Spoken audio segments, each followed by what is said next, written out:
gurgling, knocking sounds coming from your pipes, rusty leaking heater.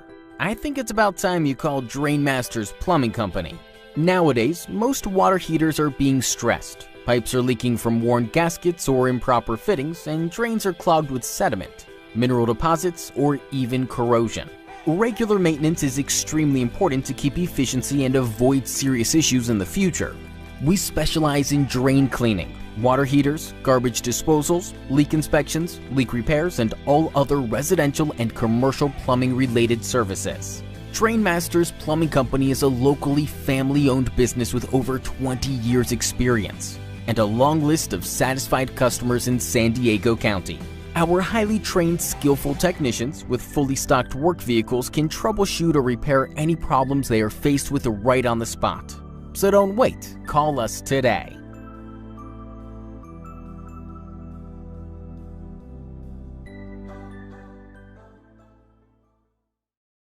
HoodTalkNews.com. We on fire.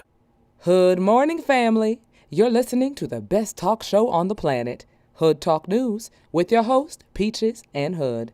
Please don't forget to like, subscribe, share, and donate if you can. Thank you, and have a blessed day. The best part of waking up is not giving a fuck. Yes. What's going on, everybody? Check in. You in tune to the goddamn best goddamn morning show on the goddamn planet. Hood Talk goddamn News. I promise y'all I'm not going to fix a bacon and egg sandwich for all the new people. They be saying, damn, these niggas be taking too long to come on and start the show. You will not get that here. We eat breakfast before we come in this motherfucking live, goddammit. We take care of everything before we come in the goddamn live now. Now, y'all get on up in here, man. Get on up in here. Check in. Tell a friend, goddammit. We are here. Goddammit. We will have the job post on the community timeline today after the show. No, I'm just bullshit. Hey, what's up, y'all? Hey. What's going on with y'all today, man? Y'all get on up in here so we can goddamn talk about it. Y'all know we love the tea. Black people only show up when it's goddamn tea now. Shit. We only show up when it's tea. There gotta be some goddamn tea for us to show up, but we ain't there, goddammit. Them motherfucker, hey, you fell off if you ain't got no goddamn tea going on now. Shit. Motherfucker come in this bitch and say, oh, ain't nobody fighting. Oh, time to go. I'm just fucking around, man. Hey, listen, we like peace over here at Hood Talk News, goddammit. We don't get into all that type of shit there. If you've been watching the show, just ignore all the past shit. We do not get into shit like that now. Now, y'all get up in here, man, so we can talk about what we're going to talk about the goddamn day. Goddammit, y'all better stop fucking with King. Y'all better stop fucking with King, man. King ain't playing around, man. I'm going to tell y'all that right now. King is not fucking around. King told that motherfucker, look, you better bag the fuck up. And King did it Krusty the Clown style, goddammit. King jumped out with the hair everywhere and everything. King like, nigga, ain't gonna try me, goddammit. Now, goddammit, King, stop it now. You don't do it, King. Now, we don't want to see you in prison, goddammit. Just that quick, you could have went to goddamn jail now. We don't know what you had in the spiky book bag, but the goddamn hair was doing it for me, King. I was already scared before you grabbed the book bag, goddammit. So I know the nigga that was coming at you, goddammit, he was scared too, goddammit. When I seen the hair, King, I was scared. I was scared than a motherfucker, King. I was scared than a motherfucker. I ain't know what to goddamn do. I ain't know what to do. The hair did it for me, y'all. The goddamn hair did it for me. But what's going on, HTN, man? Y'all get on up in here, man. Y'all get up in here, man. Phone lines wide open, man. Let me know if y'all can't get through, because y'all know how my shit be sometime. I can tell you, a motherfucker got to climb on the goddamn telephone pole to get this bitch right. They goddamn it, not AT&T on this one. That's my other goddamn phone. They a piece of shit, too. But goddamn Metro, piece of shit. Man, goddamn. So y'all let me know if you can't get through, goddammit. Because King got here running wild with a goddamn gun. And I hope he ain't running across y'all. Y'all stop fucking with King, man. King jumping out Carrot Top style, goddammit. He's not fucking around, I'm telling you. He's not fucking around. Leave King alone. King more dangerous than his goddamn daddy, man. King more dangerous than his daddy. King showing y'all he's more dangerous than goddamn T.I. will ever be, goddamn it. King is more dangerous than T.I. will ever goddamn be, y'all. It always be the one after you, boy. I swear to God, boy, King ready to knock a motherfucker off, boy. King went to the spiky book bag. I don't know if he had rocks or bullets in that motherfucker, but he had something. But like I told y'all, the hair did it for me, King. I was already goddamn scared when you came, when you started talking shit and that hair went to going every which way, goddamn like Krusty the Clown. I say, goddamn, here, this is a nigga you don't want to fuck with. This is a nigga you don't want to fuck with, goddamn it. This nigga will shoot your ass quick, boy. Goddamn it, you gonna die before you goddamn pull out the goddamn gun in that goddamn hair. Shit. Now goddamn Tiny and T.I. get a grip on this shit now. We don't need King to be no goddamn thug now. He didn't grow up in the goddamn street. Now all that goddamn hard work y'all done put in for this nigga to go out here with a goddamn pistol now. We gonna have to get this shit together now. For real. We don't want him. Hey, but y'all call in, man. I'm gonna talk my shit to y'all call in. The goddamn phone line's wide open, man. Y'all hit me up, man. Let me know what's going on in your mind. All it take is one time for somebody to call in and then everybody be trying to get through. Hey, y'all wait till the goddamn last minute to hit the goddamn phone button. Y'all wait till the last minute. When I have goddamn 5 callers that want to talk, then everybody want to get in. Oh, let me get in on a piece of that shit. God damn it. Hey, but I could take 5 at a time, so y'all get in. Let me reset my phone, because I don't know. Y'all could be trying to call. Hold on. Let me reset my shit. Check in, and tell a motherfucking friend, goddammit. I don't know. Y'all gotta let me know, goddammit, that these goddamn phones working now. I'm restarting this motherfucker. Hold on. Give me a minute now. Give me a minute. It's been some, hey, man, it's been a lot, man. Goddamn, it's been a lot of shit. This world is getting crazy as hell, man. I'm gonna tell y'all how crazy this goddamn world getting, man. Peaches walk out the door this morning, right? She walk out the door. She get out the door. One of my goddamn neighbors, he beating the shit out of his goddamn wife. Now we talking about 6 o'clock in the goddamn morning. What is you doing at this goddamn time of day beating up your goddamn wife now? What the fuck going on? She telling Peaches, call the police. Peaches looking like she don't know the fuck to do. 6 o'clock in the morning, nigga up this early fighting. What the fuck? But you do hey, listen. You one thing, like I told Peaches, you don't want to fuck with a domestic violence nigga. Them the wrong type of niggas to fuck with. Because them niggas do not think they want to kill their wife and everybody goddamn around them, goddamn it. You domestic violence nigga, y'all gotta stop this shit, man. You niggas don't have a time or nothing on y'all goddamn time. Y'all want to whoop some ass. Domestic violence nigga, y'all gotta, hey, that's why everybody got a goddamn gun. And see, that's why she ain't called me out there, you know what I'm saying? Because she knew.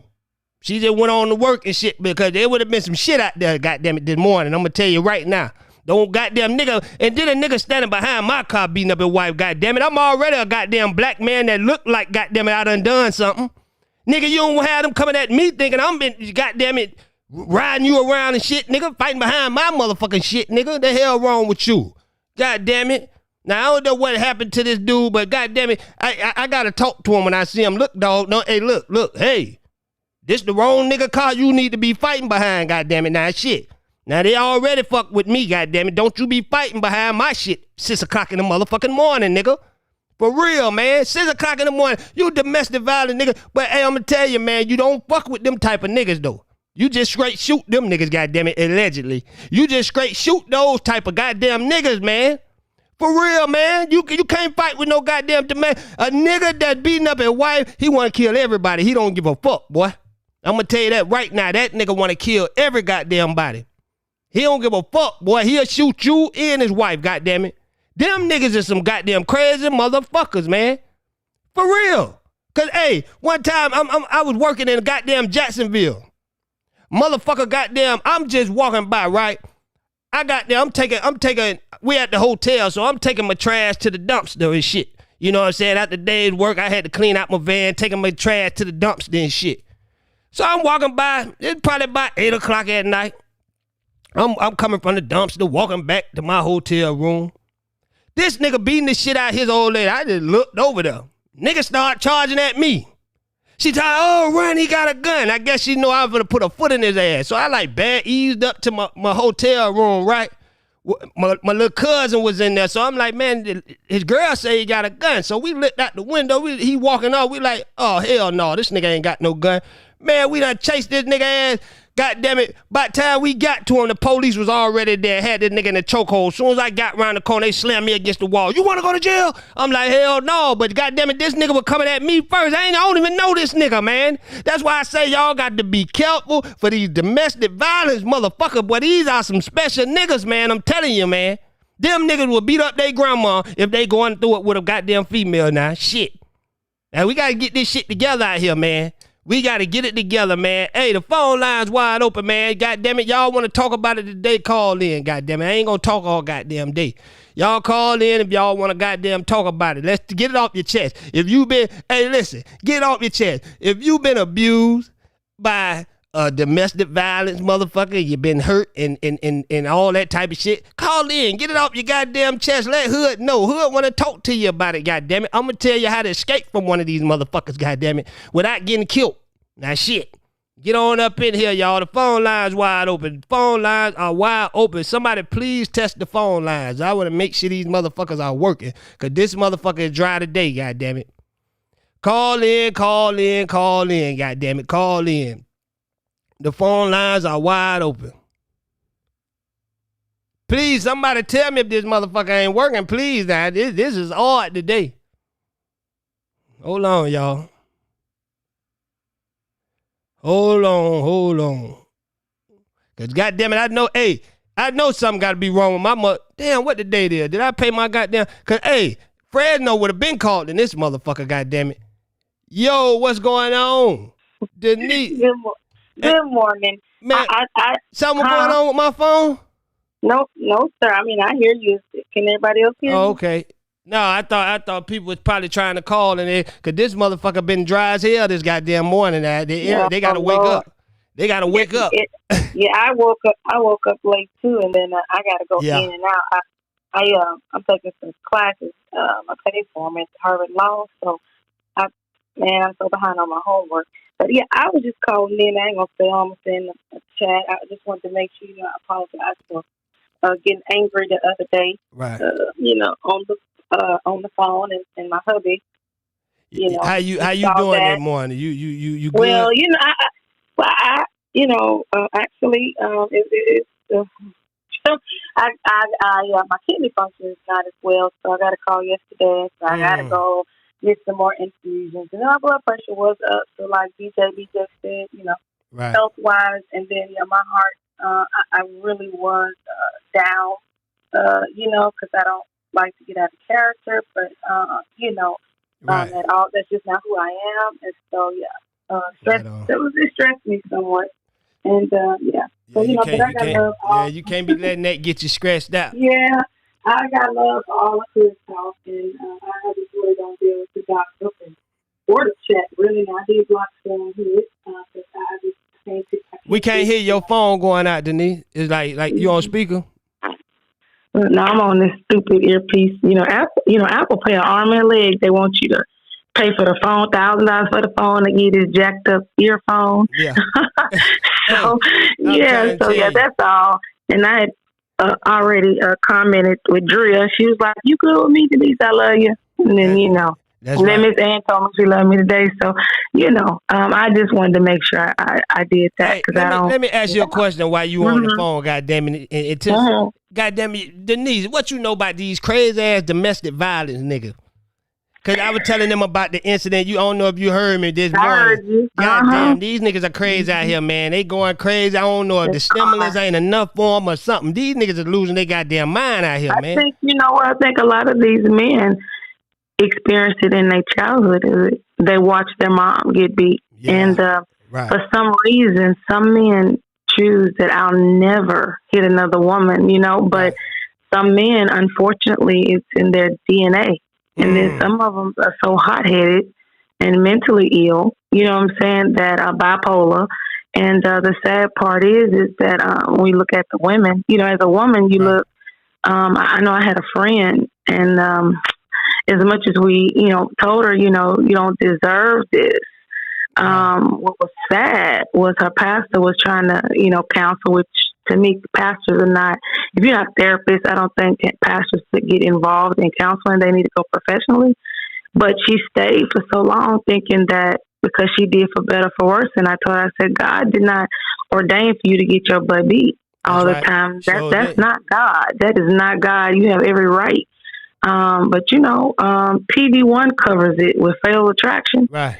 And, yeah, I watched that. And the thing about it is like, them niggas be like possessed when they that domestic motherfucker, cause that shit happened with Peaches this morning. I'm like, boy, look. Lord, I know that's right. I gotta get you one where you could take the work with you, cause boy, you know, you never know. You know what I'm saying? You rather be safe and sorry, cause when them niggas going through that type of shit, they don't give a fuck who around them. It's like they want to hurt every goddamn body. You just be looking at them and they, oh, you want some of this? You know what I'm saying? They just be going crazy. I don't get that shit. Like, what get into these dudes to make them, you know what I'm saying, this goddamn possessed? The devil.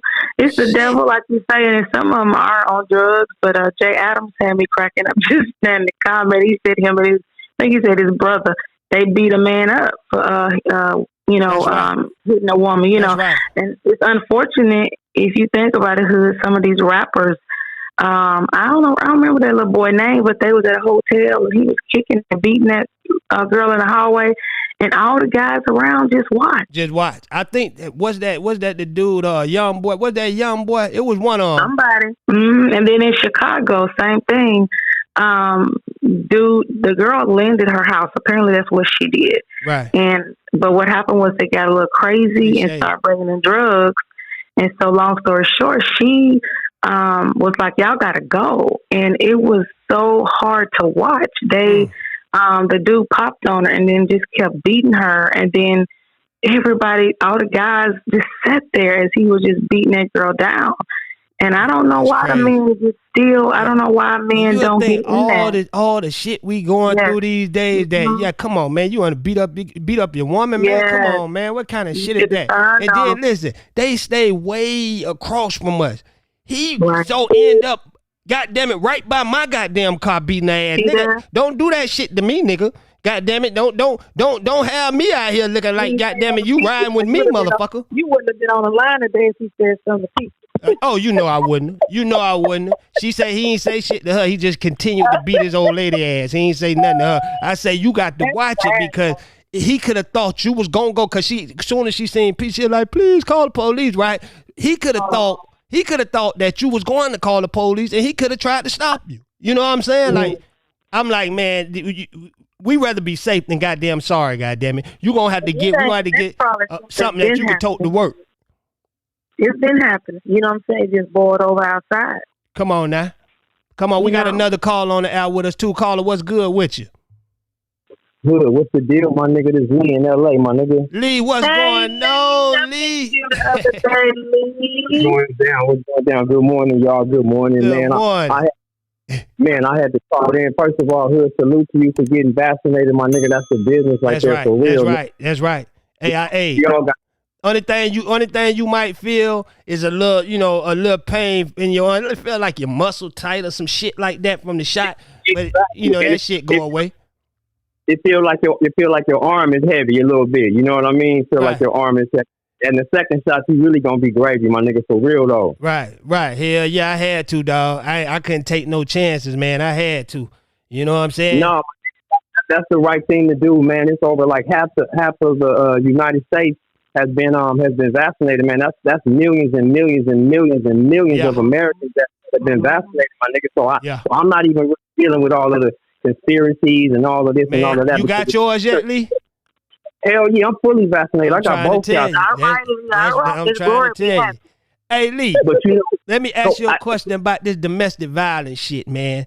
Have you ever experienced that type of shit, dog, or with one of your homeboys or somebody, dog? Okay, I'm gonna break something down to you real quick, and I'm gonna keep it way 100, my nigga. Because first of all, like growing up as a youngster, my nigga, I ain't gonna front. For a little while, my dad, he used to chunk on my mom, my nigga, and like for me, I would do that too.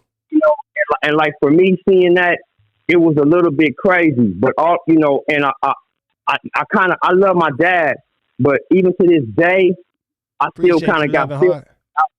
I still got feelings about how he did that to my mom and everything, and I moved past it, and I forgave him. But I never. Did that ever fuck with you in a relationship? Because I experienced that same shit with my mama, you know what I'm saying? But it wasn't my dad, it was every dude she fucked with, you know what I'm saying? They were whooping her ass, and I had to jump in like at an early age, fighting with niggas, you know what I'm saying? So how did that affect you in any type of way, you know what I'm saying? Like in your relationships? No, it never affected me because what it showed me was, like I said, my dad taught me a lot. You know, my dad taught me a lot about the streets. My dad taught me a lot of different things, but he also showed me a side of him that I knew that I didn't want to continue like being. I want to be like my dad. I want to be like my dad in certain situations. And when that went down, like I said, I called the police on my dad. My dad went to jail for that shit. Last called my uncles and everything, and I had to call the police on my pops and everything. They took his ass to jail. My dad went to jail for like 2 years behind that shit. He had other charges too, but he went to jail for like 2 years. So that kind of like, you know, it made me look like my family was like, why you call the police? You know what I'm saying? Because, you know, I was like 12 years old when that happened. I was like, fuck that. I'm calling the police. This nigga ain't listening. Goddamn it, we ain't had no phone in the house half of the time in the projects. Goddamn it, I had to fight, Lee. I ain't have no phone to goddamn call the police. Shit, my mama ain't keep a phone in her house. Shit, not in the project. Yeah, but for me as a man, my nigga, I just grew up to like love and respect black women. You know, I got 4 sisters, my nigga. So it was a situation where I never took what he was doing and applied that to my life going.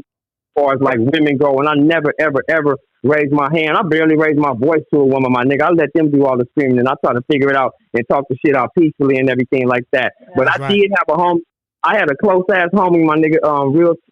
Real talk. I had a close homie, man, and he had a fiance, and you know, I didn't know, but a couple of homies just told me like, you know, that nigga be kind of getting physical sometimes and everything. And I was like, no, not my nigga, because I hang with this nigga and I've been around him and his and everything. So man, one time, man, they had got into it really bad, so we was having a little get together at one of my homeboys' house. And it's kind of like what Denise had said, because we was over there having a little get together. And I pulled up, and they had just got done fighting and everything. And he had got done getting at her, and when I went in, all the other niggas is just sitting around and they chilling and shit. Meanwhile, this my homegirl. This is Beyond. This my motherfucking homegirl. She beat the fuck up. She done got a black eye, her lip busted and shit. And I'm like, damn, my nigga. And she only out here she lived in San Diego. She coming down to LA to fuck with him on the weekends and shit. And so it's a Sunday. So the nigga's panicking like a motherfucker. She got to send her back to her family with a black eye, with a busted lip and shit. So I'm like, damn, my nigga, what the fuck you doing? I couldn't believe it. So me and this nigga, we almost got into it, but I love this nigga. I had love for him at that point. Right. And after that went down, I banged on everybody in the house. I'm like, my nigga, y'all gonna sit around here and let this nigga just hit up on Devon. You know, I don't want to say her name, but her name, yeah. But y'all gonna let her sit up here and hit on Dee Dee like that? And ain't nobody gonna do shit or nothing. They was like, no, man, that ain't our business. I'm like, nigga, that's everybody's business. And a lot of them niggas be a lot of them be scared sometimes because they feel it gonna turn on them. But I don't give a fuck. Is you stopping this dude from putting his foot in this woman ass, man? Fuck it. What can turn on you? Because a lot of people say that to me, man. They ain't getting involved, and then stop you and say, no, leave that shit alone, bro. You know what I'm saying? Don't get involved in it. That's what they were saying. That's what they were saying. Like, no, my nigga, that's their business. That's their business. So the nigga, I'm like, listen, I wanted to make sure that she was okay and everything. And you know, because me and her, we done kicked it, we done chilled together. This my nigga girl. We done kicked it a gang of times. And she looking at me so embarrassed and shit. And I'm like, damn, Dee Dee, I'm sorry as fuck this happened and everything. I said, but I'm about.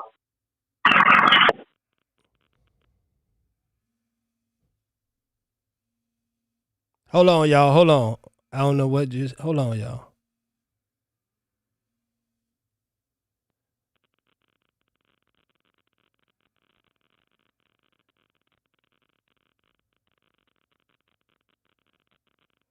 Hold on, everybody. Hold on.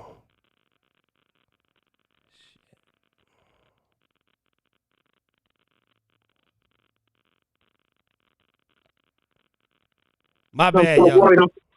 I'm like, nigga, don't be worried about that now. And, you know, you got to deal with it. And so what happened was, man, honestly, I ended up not fucking with that nigga no more after that incident, my nigga. That was years ago, and we never. It's my homie. He's from my hood, but at the same time, I never fucked with him again, my nigga, because I can't respect that shit, bro. I couldn't even respect it, homie. I couldn't. You can't. You can't, y'all. You can't. Real men won't hit. That's right. That's right. That's right. That's right. Truth about it. I mean, my uncle them, like y'all said, I wish somebody would. We can't hear you, Denise. They may not live. Yeah. My uncle them is like, I wish somebody would. They wouldn't be alive. I'm trying to tell you. You know, one now. of my uncles, you know, siblings or somebody, you know, got hit, and I'm gonna check out in a minute, but since I checked in and Lee, but Lee, I heard somebody in the chat said that Nipsey's mural got defaced again.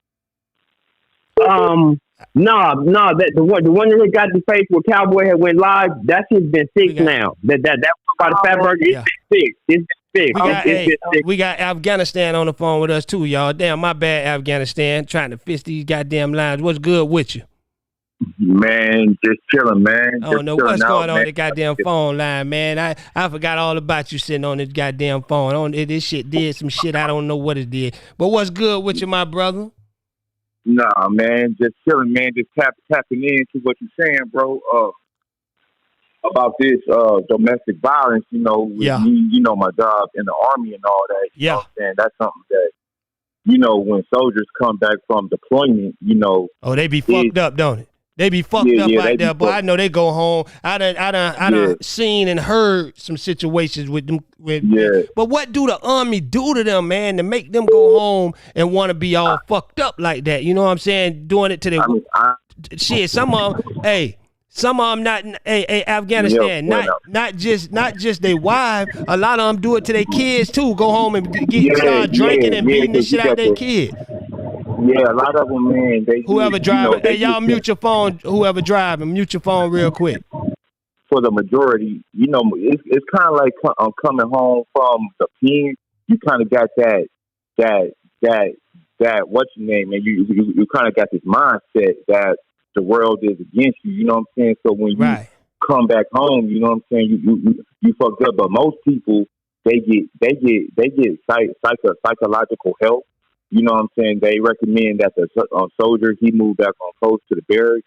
And the ladies, I mean, the wife and the kids, they go home. It all depends on what the situation is. You know, but like I recommend, man, like if you know you fucked up, man, like don't go home, bro. And I tell women, okay, let me say this, right?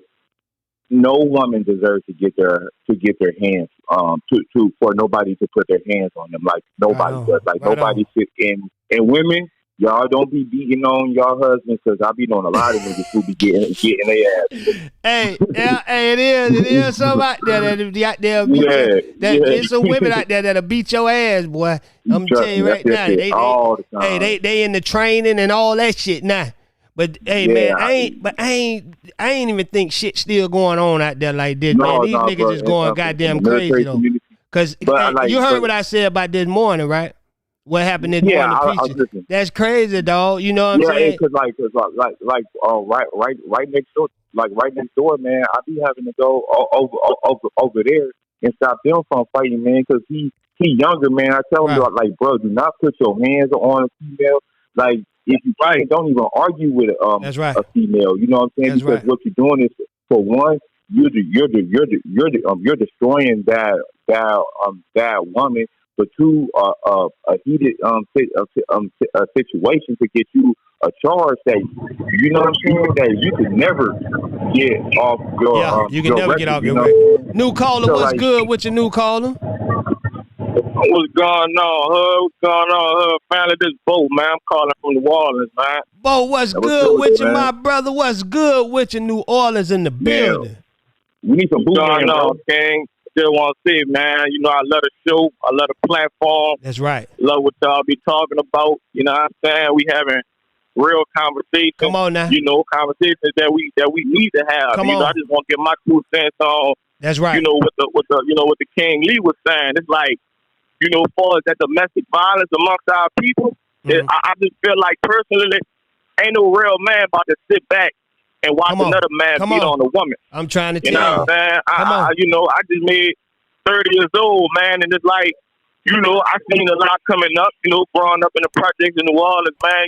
We saw all that shit. But it's like, we got to eradicate this sucker-ass behavior from our people, man. Because see, this shit destroying our community. This shit, because see, the women... too much sucker shit. We give too much sucker shit a pass amongst our people. And we wonder why we not advancing as a culture.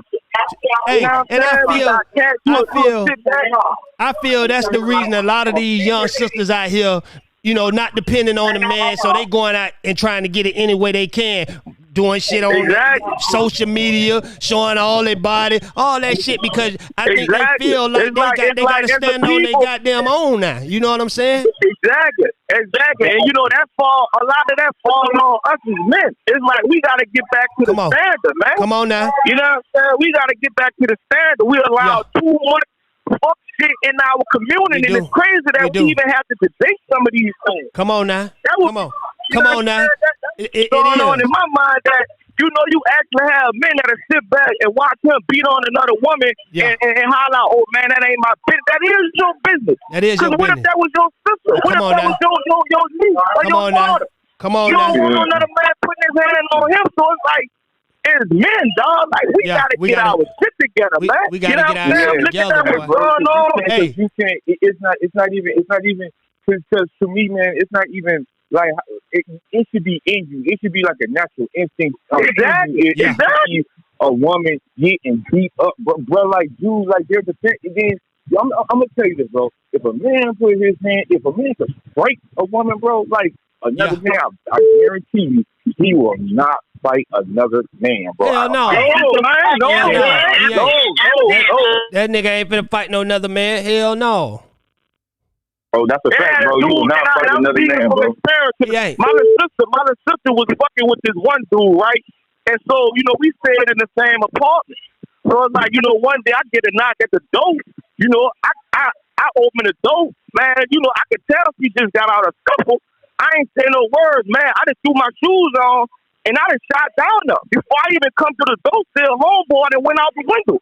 You know what I'm saying? But this was all smoke fighting her. So I'm like, what's up? And then if it go how it go, But man, nigga ain't want no smoke, and that just tell me these dudes that be hitting on women, they not real men. They ain't real men. They not real men, man. They not real men. And what our queens gotta do, they gotta do a better job at letting these niggas, man. Come on. These niggas to really find out. Honestly, is the reason we have so many toxic these women gotta stop lowering they value, they self-value. Exactly, you see what I'm saying? They got to, man. You gotta start holding these niggas accountable. Find out what kind of man you dealing with. Find out what his principles is. Find out what his values is. Find out what his goals is. Stop running after the nigga you think got the bag, because he might be the one gonna whoop your ass. They see the money, but you don't know he fucked up in the head. He fucked up in the head. You know what I'm saying? And a lot of them mistake. Because he got money. He got this deal. But all he got is money. He don't have nothing else. He got mental problems. He don't have no real value. That's why these niggas fucking with her, man, that ain't cool dealing with 100 different women, man. Come on, why are you a solid queen, man, and deal with that, man? We gotta get back to moving how men move, That's man. Right. We not moving how men moving out here, man. Come on now. That's why we got fuck shit happening in our neighborhood. We don't have community. In New Orleans, not just physically, mentally they beat these women ass too. They whooping these women ass mentally and physically. So mentally it's just as worse as whooping her ass. Goddamn it! Because if you breaking that woman down, telling her every day she ain't shit, she ain't gonna be shit. You know what I'm saying? You killing her, you whooping her ass mentally. You know what I'm saying? Exactly, man. I just got married in January, man. But man, my wife, we've been together 14 years. I ain't number 30. I just made 30 this past Sunday. Come on. You see what I'm saying? So I'm a young dude, man. I'm part of this generation, and it's just like sometimes, I'm like, damn, like, You know, I was raised completely different, but that's right. I'm looking at these young boys, man, and it's just like, man, we running around with no principles, no morals, no values. You know what I'm saying? You don't stand for shit as a man. Come on, that's why so much fuck shit get a pass in our community because ain't nobody got no values no more. Ain't nobody got no morals no more. Ain't nobody. We got Fresno on the phone with a Fresno. What's good this morning with you, my brother? Hey, Fresno, I know you know about these niggas, and you ain't one of them because you be with your queen every goddamn morning, and she look like she'll whoop all our. She sound like she'll whoop all our ass. Goddamn it. Yeah, and you know what? You know what? I was just saying. You know what? It's some real shit, man. I'm gonna say it like this, man. Nobody deserves to get no motherfucking hands put on them. Just like motherfuckers were saying, there's some females out there that will try your ass and give you a good one. Yeah. So you know what I'm saying? Yeah. But at the same time, man, you gotta do it with your mouth, man. You know what I mean? Don't do it with your hands. Do it with your mouth, people. Yeah. You know what I'm saying? But hey, you know what I mean? Other than that, man, they ain't even no challenge for us, man. A nigga backhanded to him back. You know what I mean? So you know, you whooping with your tongue, man. Yeah. You know what I mean? Whooping with your tongue. But sometimes, hey, listen, that tongue could hurt them too. If she a good woman, you shouldn't whoop her with shit, goddammit. I feel if you gotta fight with a woman and you gotta talk to her any type of way, that ain't the one for you. You don't need to be with her. You don't need to be with her. Police getting involved, calling shit. That's a motherfucker. You don't need to be with her, man. Because hey, listen, that type of shit do not stop. It don't stop. Once it start, that's it. That's how it go. It get worse. It get worse and worse. It get worse. Yep. Like I said, man, this morning, man, when Peaches called me, she called me from work on that shit, goddammit. Because ain't nowhere in here I would have ran out that motherfucker. Ain't nowhere in hell, dog. Come on, man. Then you got the motherfucker by my goddamn car with this shit. Come on, man. Come on now, but we gotta stand up more, man, in our communities, man. We gotta. But and that's the thing, like we were saying, Hood. You know, when we come across some dumbass youngsters, man, the motherfuckers out of pocket, we gotta hold them accountable. If we don't do it, we some punk motherfuckers, man. You know, you can't turn your head. Don't turn your head, man. Come on now. You gotta stop allowing that fuck shit to get a pass, man. We got too much fuck shit a pass. I don't understand why half of these things, because I was just raised a certain way. Certain shit you do, certain shit you don't. That's right. I just don't understand why a lot of these things even have to be debated. Because it's right and wrong. You don't want no another man hitting on your mama, sister, niece, daughter, whatever. So how you feel like you should hit on that woman? Come on now. Come on, man. Come on. Come on now. I don't understand it. I don't understand it. You know, you see that man hitting on that woman, man, you entertain no man. Hit on a woman in front of me. I said that in the chat. That's just what it is. I don't give a fuck if I know you or not. Come on, you ain't about to do it. And however it go, it's just gonna go. That's right. You know, and if we move with a principle like that out here, a lot of this shit will cease to exist, man. Only thing that happened to black people in America is what we allow. And when once we understand that shit, that we control the temple, we control the narrative, a lot of this shit gonna come to an end, man. The reason why they getting away and all this shit going on, and we oppressed it, this, and the third, because we allowing that shit. We don't want to move as a collective. Yeah. And we wonder why we're not getting ahead, man. Come on. We wonder why we ain't moving as a culture, man. That's what I tell them, New Orleans. It started in our community. We looking at the other side of what they doing. It started with us. We keep trying to change. Come on now. We got to change our motherfucking selves, man. Come on now. Come on, man. Ain't nobody coming to save black people but black people. And once we understand that, we understand it. We just be fucking lazy when it comes to certain things, man. It's the same energy we put towards some shit, black pride, and buying all these liabilities. Why we don't put that same energy to bettering us as a people? Come on, we don't never see that. Speak. We don't never have them conversations, man. Never. And it's getting. I don't understand. These niggas, hey, listen. But see, this the aftermath of them niggas running through all that goddamn money. You know what I'm saying? They done ran out, and now they mad at their wives and shit. They done spun up all the goddamn PPP loans, the goddamn stimulus. Come on, man. This the aftermath. We talk about reparations. We got our people talking about we want reparations. Look at how we handling the PPP. Come on. Look at what's going on with the PPP. Come on, man. Come on now. You want reparations from the government. Yeah. But look at what the fuck you doing with the law. They just gave you reparations. Nobody got less than 21,000. Nobody. Come on now. And you ain't getting less than 21,000. Hey, that's why I say, if they give it to us, we ain't building off that shit. A lot of niggas running around saying, yeah, we gonna do this, we gonna clean up the community. We ain't gonna build from that shit. We gonna be the same Boy, I hate to say it, boy. You know I don't like to call it that, but we gonna be the same stupid motherfuckers that we always been. You give them that money, man. Niggas going, they go right back and spend it with them. That's right. They like you said, we pre-showing them by when they gave us them goddamn PP loan. They say, okay, we get them niggas reparating. This what the fuck they gonna do with it? And they might give it to us because they know half you niggas running right to the Gucci store. Goddamn it, for real. Come on, man. Come on, man. It's gonna go right back to their ass, man. It's going to go right back to them. So, listen, we got, like I say all the time, we got to fix our community before we can talk about the goddamn other side. Exactly. And trying to say, oh, they riding on, they doing this to us. We got to stand strong in our own goddamn communities first, man. Our wall can be blown down right now, man, because that's how flammy that motherfucker is, dog. We ain't standing strong, man. We ain't standing strong. And then you know what? We got to hold Biden and that little bitch Camilla. We got to hold them up to something too, to do something for some niggas, man. That's what the fuck niggas need to start doing. Pressing the line on the motherfucking president. Yeah. You know what I'm saying? They helping they helping all the other cultures out. They ain't doing shit for no niggas, and niggas just sitting back looking stupid in the motherfucker, man. And that's what the fucking problem is. It's funny you say that, Fresno. My daughter came to me. That's why they not helping us, because they see how we move as a collective. We not holding their feet to the fire. Oh, we ain't got to do shit with them. We ain't got to. If the Asians and the LGBT could get a bill passed with 60 days of Joe Biden being in the office, all they know opposition for Congress.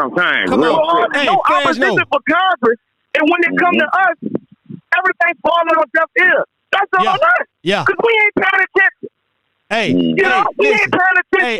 My daughter, my little young daughter came to me yesterday, and it's funny, Fresno said that shit, and she asked me, she said, what the president is doing for us, daddy. I ain't know how to answer that motherfucking shit. I ain't know how to answer it, dog, for real. That's real shit. I ain't know how to answer that shit, dog. I'm going to tell you that shit straight up. I ain't know how to fuck He's not going to do nothing, hood. You know why? Because, again, they look at how we move as a collective. Yeah. If we was really moving like generals out here, and we made them move to the beat of our drum, we would get the movement and the actions that we need. But we not doing none of that. What's good with you? We ain't moving how we supposed to be moving out here. That's what I was telling y'all. That's why I was telling y'all, man, like, when we voting for these presidents, we can't be voting for the face, because we're never going to get what we want. Popularity contest. But check this out though. Now, if you look at what I'm just telling y'all to just look, man, just look. If you take a look at some of the shit that Trump. Now, I know all y'all don't like Trump. I know this. I don't like it. If you look at the policies that he set in place for America versus what Biden has, Trump set it up for us to be more successful than Biden has. With the opportunity, with the opportunity zone. Okay, everybody keep on saying, okay, it's just a punk ass stimulus check. But with that stimulus check, you can take $500 of that, get the credit straight within 90 days, right? Yeah. And then take another $1,000 for a first-time homeowner's house. Come on. You know what I'm saying? Or a duplex or whatever, something to generate wealth. Then we ain't gonna do that. And then with the PPP loans, right? Trump was talking about what he was talking about forgiving those. With Biden, we got paid. We have to pay them back. Now he donated more money. I heard it's still forgiving though. I heard it's still if you do it right, goddamn it. If you just taking that shit and you ain't got no business and you doing all that bullshit, then of course you got to pay that goddamn money back. No, hey, bro, motherfucker get $3-4 million off this shit, goddamn it. Oh, bro, Biden talking about making cats pay them shits back, bro. Like, you know what I'm saying? That's what I'm saying. Like, man, the next president we got, man, us as African Americans, we're gonna have to be like the LGBTQ community. We're gonna have to get us a leader. We're gonna have to put a bunch of money to the pot. Then that's the way we can even because see the PPP showed us Afghanistan that we can't come together. We ain't gonna come. I don't give a fuck what they give us. We're not gonna come together and build schools and hospitals and shit like that. Them niggas got them PPP loans. You know, you know everybody that got one too. Just walk through the mall. You could tell the nigga that got one. Nigga got a goddamn Louis. Bitch got a goddamn Louis purse on with a goddamn. Don't even match their outfit. Nigga, your outfit look like it came from Walmart. That's how happy these niggas niggas with money. They going to buy $1,000 Louis goddamn purses and walk around with a goddamn Walmart outfit. Why it don't add up, man? If you ain't living like that, goddamn it, why live like that? Now take that money, invest it for the long run. Yeah. You know what I'm saying? Because I tell people like this here. I say, look. When y'all get that money and y'all like goddamn living this high lifestyle, you got to think about it. If you want to stay in that goddamn lifestyle, you better invest that money and do something better goddamn with it. Because when you spend that shit trying to live like that, what happened when the money gone and you have to go back to reality? What happened when you have to go back to reality? Hey, you know what? You see him jumping out of you see him jumping out of a Mercedes Benz with DD clothes on. You know what I'm saying? That shit don't add up, man. It gotta add up. It gotta add up. You know something that I learned a long time ago, bro. About when I was about 26, 27. I went out there and got me a Benz, bro. You know what I'm saying? I knew I was the flyest nigga out there, right? So check this out. Now the $1 million question is, can you maintain it? That gas, man, I had to get a gas pump fixed. And some brand new windshield wipers. Yeah. And that motherfucker was like 5 racks. You know what I'm saying? That's for us to do something that we can maintain instead of doing something that, you know what I'm saying, ain't nothing wrong with having. I'm gonna tell you something, bro. The people who got the most money is the niggas that's jumping out of Honda Accords, the people that we laughing at, bro. The niggas that's wearing Old Navy and all that. They got the money, man. Us as black people, man, we gotta get smarter. You know what I'm saying? Yeah. I mean, but do y'all pay that shit? You're treating yourself. There ain't nothing wrong with treating yourself. You right. I love sneakers, bro. Hey, hold on, y'all. We got a new caller on the L2. New caller. What? New caller. Introduce yourself. Yeah. My bad, man. I'm sorry. Good morning. What's going on with you? Who we got on the phone? This Miss Ann. Miss Ann, what's going on, Miss Ann? I got both of my shots. I feel good. That's right. That's right. Red. Let me tell y'all something funny. You can break them niggas from putting their hands on you. About 27, 28 years ago, Louisville jumped up and grabbed me in the top of my head when we first got married. He's about 25, 26 years old. Right. I said, go ahead. On the couch, took him a nap. You know, big black dinky guy with the blue and black card. Right. I took and wrapped one of them around my hand and laid his head on the phone. That nigga jumped up and ran. So hollered. He ain't touched me since. Oh, man. That nigga touched me like Cicero passed Christ on the other side. You had to show him it, man. You had to show him. 28 years ago, I ain't never had no more trouble out of here. That's right. Okay. You showed him. You scared the shit out of his ass. You scared the shit out of him, boy. And that's how you gotta be. With a Bible with my dress all long. He gonna grab me in the top of my head. He just lost the black belt. Right. Hey, he didn't know you was a what? All together. A black belt. Oh shit! That what you was, a black belt? Oh shit! Hey Fred, no, mute your phone real quick.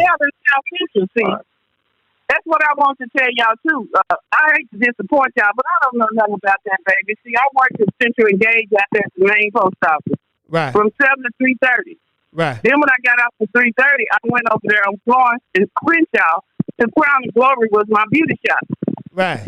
And he used to come in there and go to the store for me. That's where I know him from. Not carrying mail. I know his family.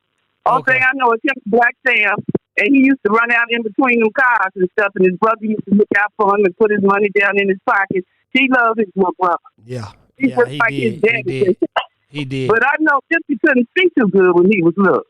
Because he used to dart out in front of them cars and Sam would grab him back and take him to the corner. They had a little African store they used to go to for me. Oh, for real? But he was than him. But he kept up with his little brother. But then when school was out and stuff, I think she made them stay in the house. Because when he got about 11 years old, I didn't see him no more. Then when he was around 15, I went to the Sloss and Swap meet.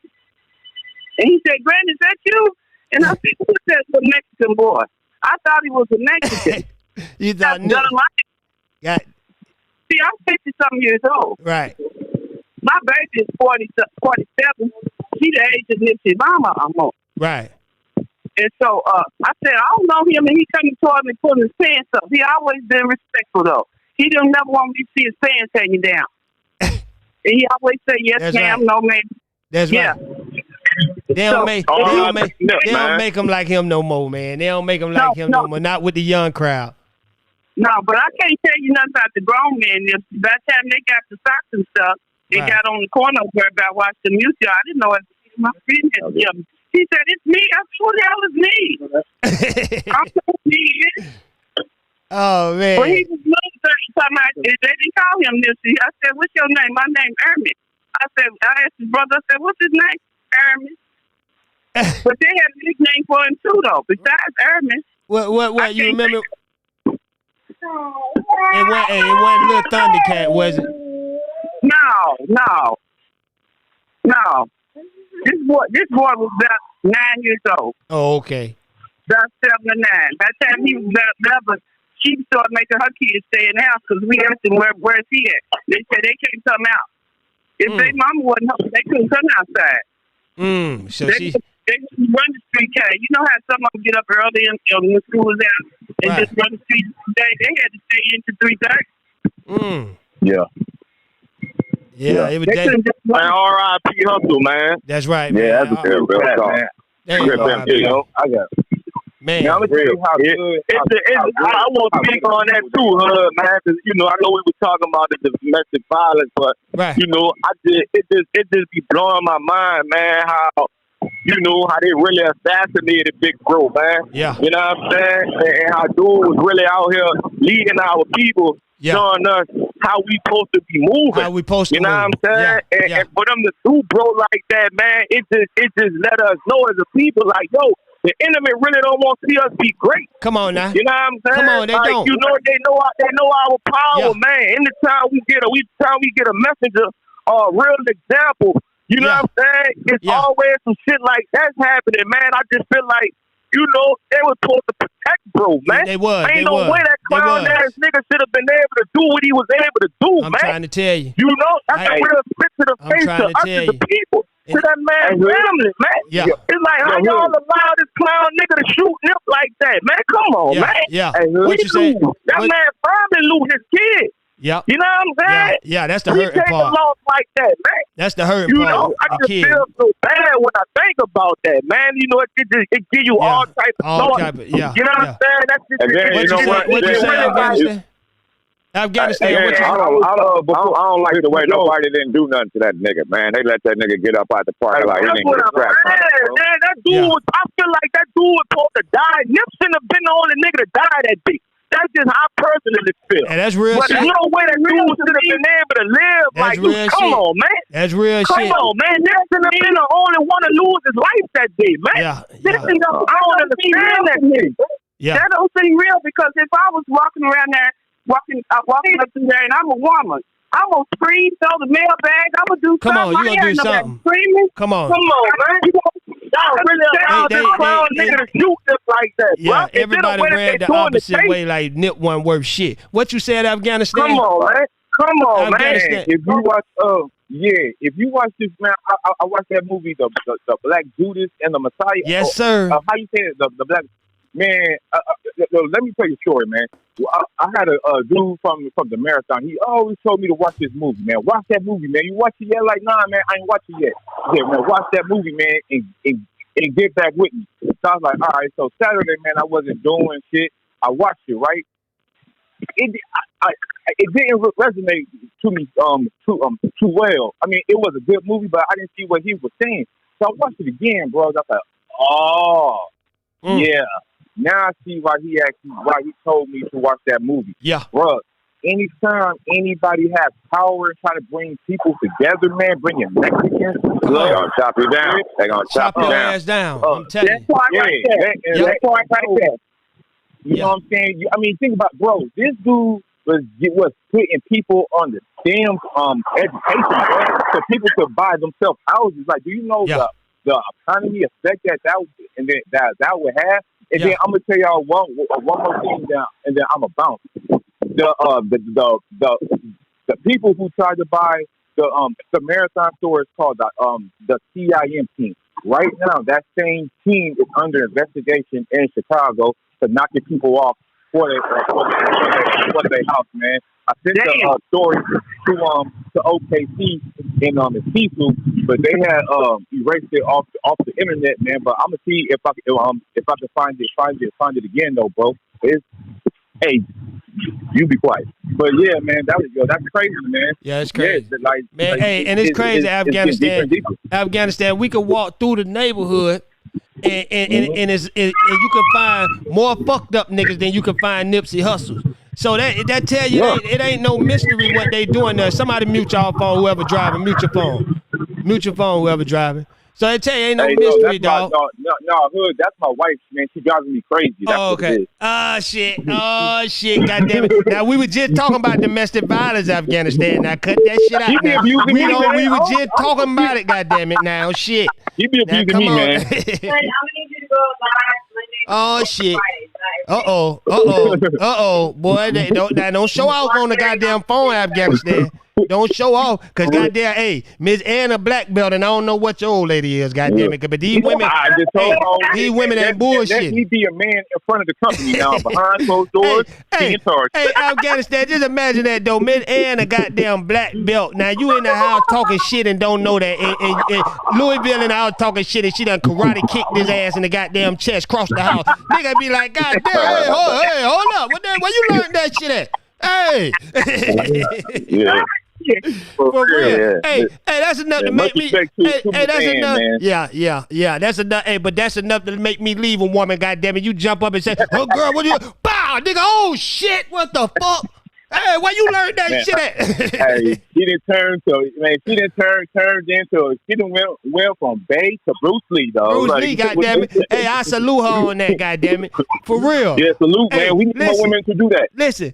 We need more women to do that. We won't have to get up and walk y'all to the car 4 o'clock in the morning when you're going to goddamn work, goddamn it. If you learn goddamn karate like Miss Ann. Now, Miss Ann gonna have karate classes going for $3.99 a year, goddamn it, if you want to sign up. Y'all hit me up. Miss Ann gonna teach you how to chop a nigga ass down. For real. I wait till he went to sleep. I was naked. I hit him with an iron, with a GE iron. Them big black old irons. hey, for real. Hey, them shits ain't no joke either. You get hit one of them motherfuckers, you might lose your goddamn memory. For real, you might lose your damn memory. Yeah. Them motherfuckers. Shit. He got 2 hours.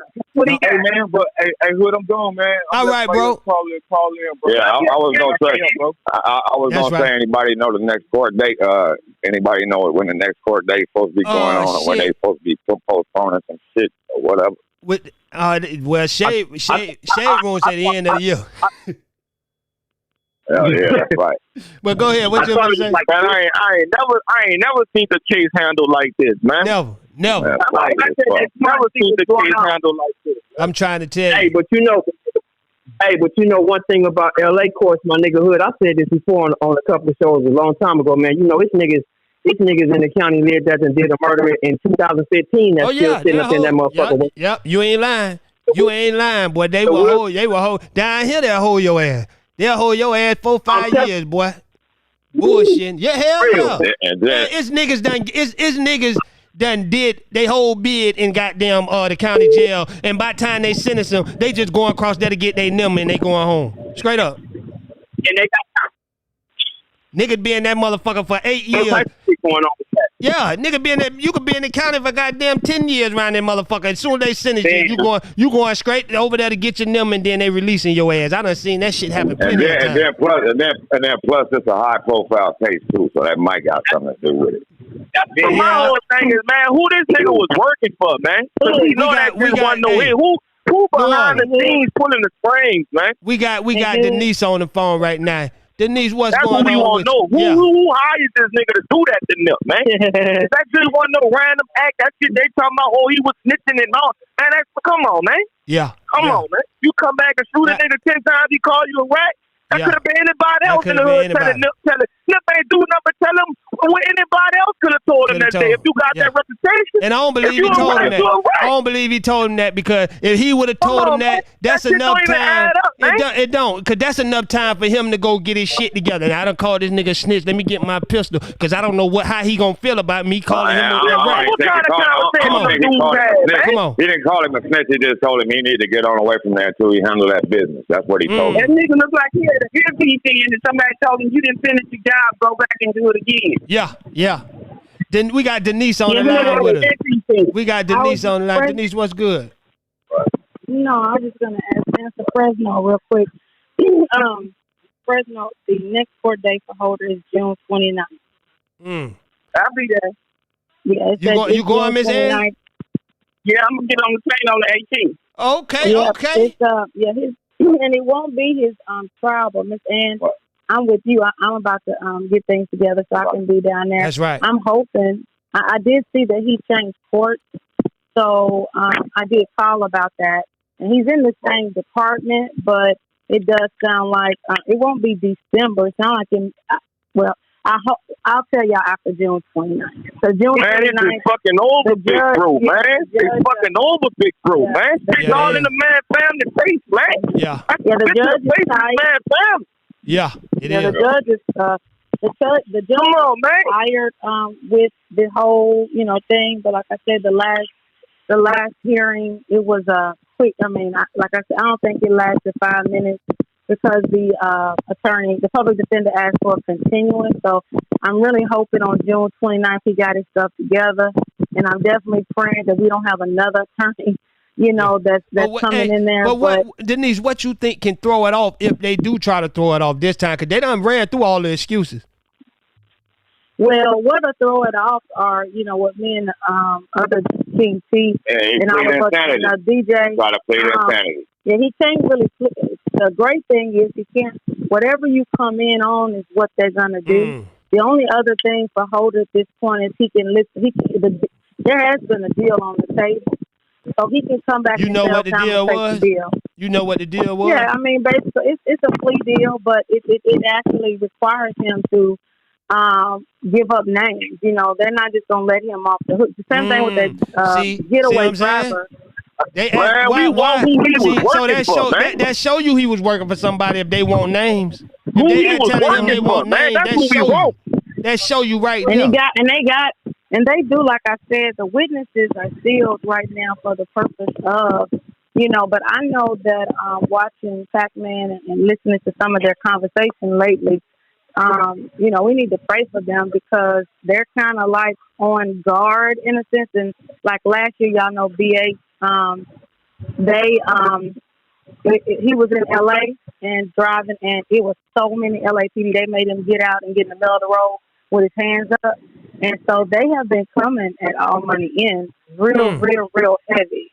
I think that was them trying to kill YG ass in that car in Escalade too. Yes. I mean, it's definitely somebody that does not want it told, but we just got to remember that Holder's father got connections, and I'll never forget the hearing, the one when a woman was talking when you remember when she was asking for his bail to be lowered, even though it was denied. When she was in there with the judge, he was like, "Why should I lower his bail?" And like I said, she said because his father's in government and he has strong alliances on the outside, and he don't have a passport. For me, though, strong alliances, who are they then? What do you mean he got strong alliances? Come on. Excuse me, Ms. Denise, but when you say government, what is this? What government? What is this? What do you mean he works for the state? You know what? That's so funny. I don't know. Somebody said he could be mopping the floors for the government. He might be a janitor. I tell you, he work for the government. He could be any. You right, Denise. That shit could be anything. So they was like he could be mopping the floor. Man. But you think his ass called son? Man, sir, I mean, who's that talking up in here? You think his Eric Holder's son? You know what? No. You know what, Miss Ann? I know that Eric's Holder brother, because he's not deceased. I know that from listening to the ones prior, we got more information. I feel like when this first started, and then a few months ago, like in March. But like I said, this last one that they did in May, it was just so quick. It was like the defense said something, and then he said, and we need to continue. And the prosecution was like, well, how long do you need? And then, I done sent you everything. And the unfortunate thing is, from what it sounds like with the defense attorney, is that he needs time. And so, as I said, every time he changes an attorney, here we go. Because they stalling, man. They're stalling. Exactly. They're stalling, man. They really playing games with pro-life, man. Come on, man. They are. And then, Hood, I sent you that, what I told you I was about Tanisha, and even though they're saying that she said she didn't say that, those have her face. So you can't get away from a post on IG or Facebook when you have screenshotted yourself in the court and saying, I'm going to see Eric Holder, at the jail. Right. She screenshotted her face. So that's for real. That's crazy. But a lot of them do feel like that Holder didn't do this at the same time as the guy King T was saying the other day. Hope I'm not saying his name wrong. No, I mean, the video is very clear. The video is very clear, and the grand jury did their job, and we thank God for that. I say, let's thank God for that. Yeah. Because they could have not indicted him, but they indicted his tail. And then, like I told you all, this year is the first time he got 2 more charges, which assault. So I feel like the prosecution is saying, okay, if we don't get murder 1, or say maybe we will, maybe we won't, and we got attempted murder for a fact that he shot Terry Layton, even though he ain't talking about from paralyzed, I could be paralyzed live. So, I mean, he's too heavy. You didn't get shot where you say you are. So with that, and then those assault charges, and the great thing is he got a felony charge for his gun, and Holder is not a first-time offender. Mm-hmm. Therefore, he can't have that, that leisure to say, well, he's a first-time offender, let's cut the time. No, he's going to do some time. The question is when. Because for me, I feel like they're how much? Coached. Come on, man. Come on. It's just sad, man, how they doing, big bro, man. I swear it is. And I just wish Nip had real ones with him that day. Yeah. I just wish he had some type of real one watching his back, man. Yeah, he man. And then you know what else I wish he had a real one watching his back, hood. You know what I think? You know what I think, man? I don't give a fuck, man. You can be a hood nigga just like a police.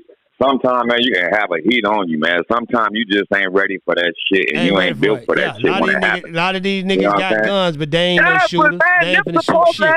They want just like we seen Cowboy. We seen Cowboy looking in the window. We seen a gang of motherfuckers looking in the window when the shit happened, man. This shit just foul how they did it, bro, man. It don't make sense. You think about that dude in the white shirt. Y'all remember him? He actually was inside the building and got on the ground. And that's the thing, I think, even though people are saying that we're doing conspiracy theory, I don't think that we are. I'm saying overall the world. Right. It's hard for anybody to fathom that Nip, that Holder shot him with 2 guns. I don't believe that. That is a lie. That shit, man. Somebody else had a gun. Nip got shot in the buttocks as well.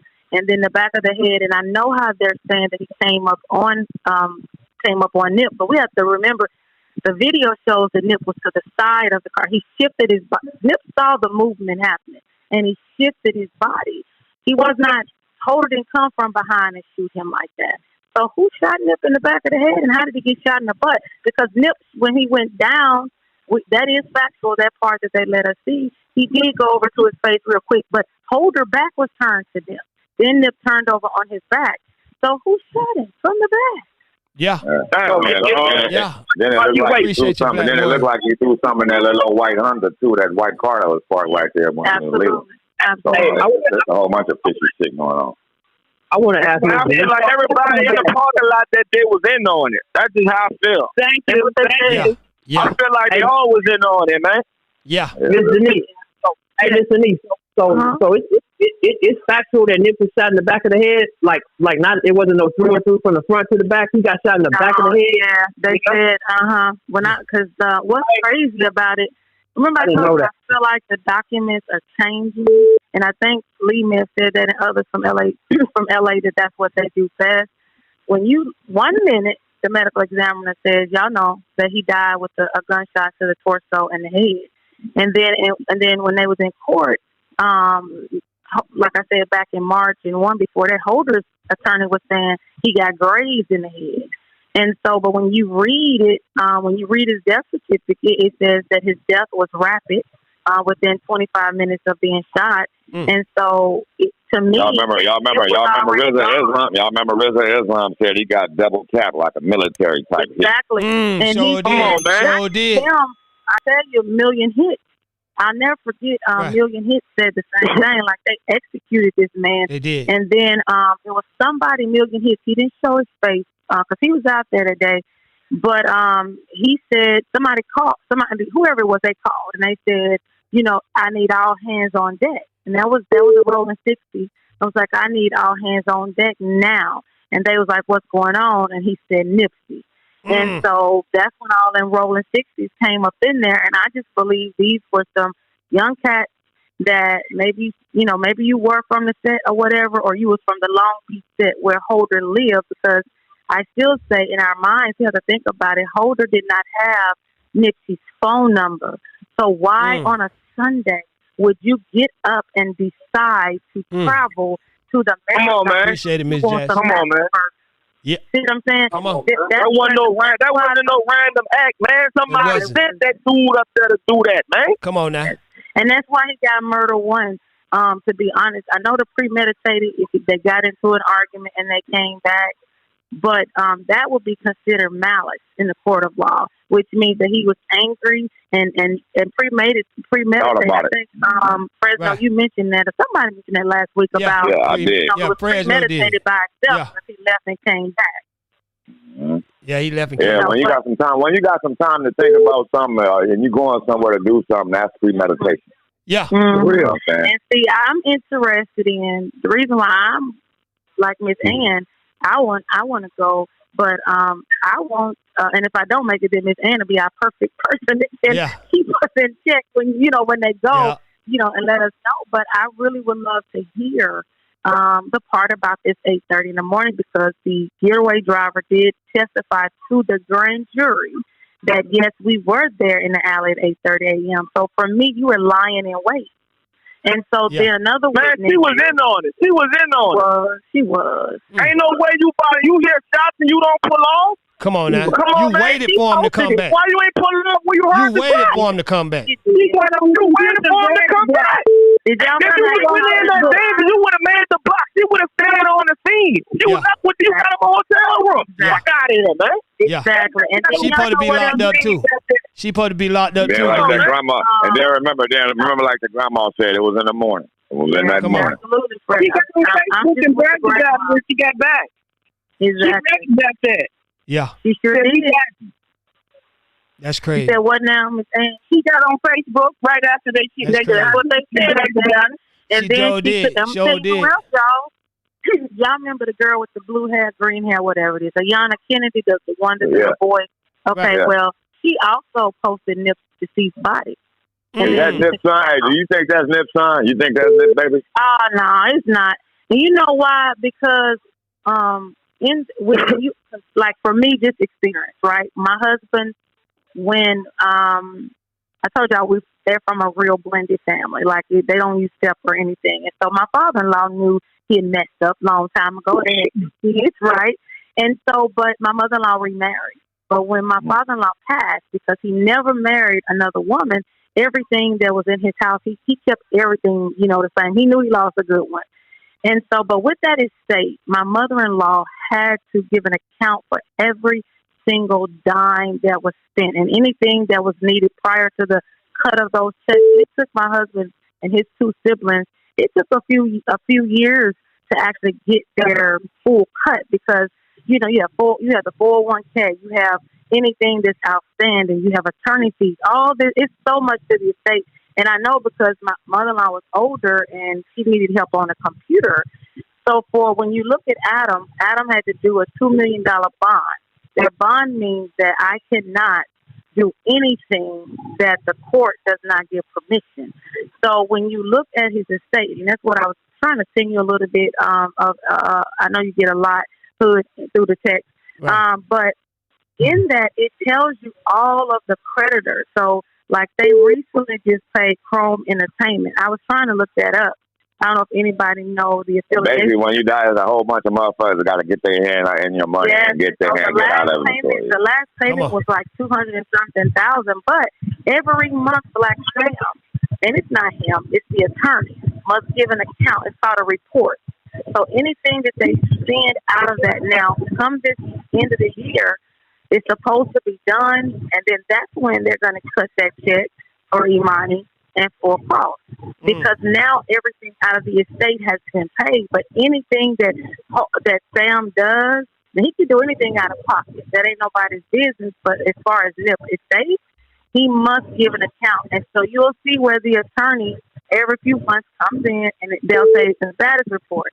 Also, where it says he has to give an account, you all, for the TMC apparel and merchandise. They want to know how much is coming in with because it's still his estate. Right. So they want to know, y'all still selling the clothes, y'all still got the Puma going. So he has to give an account. And like I say, when I say he, I mean Black Sam, because he's the executor, but the actual attorneys who do all of that. But you'll see the reports. They have to give, and that's how I was able to see. This last one was with Chrome Entertainment, and I was looking that up, but it got confusing to me because it's the labels. I don't know how they all work together. So I don't know if you all know who Chrome Entertainment is, but it's spelled CHROME, and they paid $20-something thousand to them. So I don't know who that is, but that's what they do. And so you see the report, and he must give an account to everything spent out of the money of the estate. And he can do what he wants out of his personal money. Right. Because I'm told I'm told they're wealthy. So but as far as that court, no. Yeah, so they're very wealthy. Yeah, for me, I think that and that's what it's going to be in the at the end of the day. It's about his legacy. The marathon is all great, but he got 2 children that are his. Yep. And at the end of the day, that money has to be evenly divided between the 2. Because I know a long time ago he was putting out $1 million, $2 million. That's a lot of money.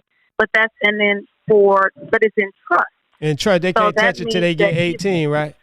It's a certain. When it's in trust, that means that whoever signed those papers are the ones that would say, okay, Imani need clothes, or Imani need this, or right. The judge would grant that. That's how. Yeah, that's how you. I had a trust when I was younger, but you got to go to court every time you ask for some money. You're gonna have to go to court and ask the judge every goddamn time. You do. Every time. And so, and the thing where when I was reading the information within the state, I hated to read that, but it is the truth, where it had Imani and Cross as wards of the state. And they don't mean like in custody, like physically I'm taking them away, but that means financially, and so that's why it was important for everybody to gain the guardianship, because otherwise the court is going to do that. The court is going to be the one that issue out that money. Now, Black Sam has permission to do so. Then he allowed Lauren to handle Cross. Okay, Black Sam then will handle Imani. Why? Because Samantha, Black Sam, and the brother, Miss Angelique, have all 3 of them are listed on her guardianship until she's 18. So that's why you divide it, because you don't want to say we'll give the money and now you don't want all of that. You know what I'm saying? So what about Tanisha? So Tanisha don't touch that. I was gonna say, Hood, I'm gonna tap out, let somebody else tap in. I love y'all, and everybody make sure they keep their feelings in their feet. We're gonna keep it G like we've been doing. That's Hood Talk forever. That's right, man. Y'all show my brother Fred some goddamn love in that damn chat. I'm about like Fred too. That's but right. you're not gonna miss your name.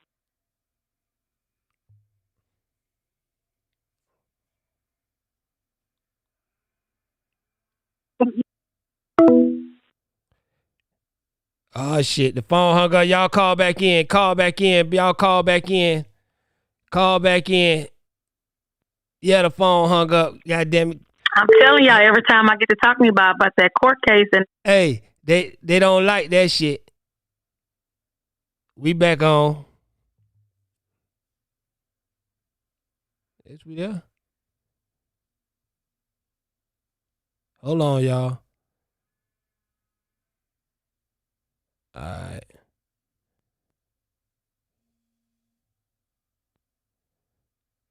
Yo, what's good? What's good? I dropped the line. Okay, hold on, Miss Ann. Let me get everybody else back in here. Denise, call back in. Okay, we got Miss Ann, and who else we got on the phone with us? Hello? Hello, it's just Miss Ann. Okay, we got Miss Ann. Hold on, Miss Ann.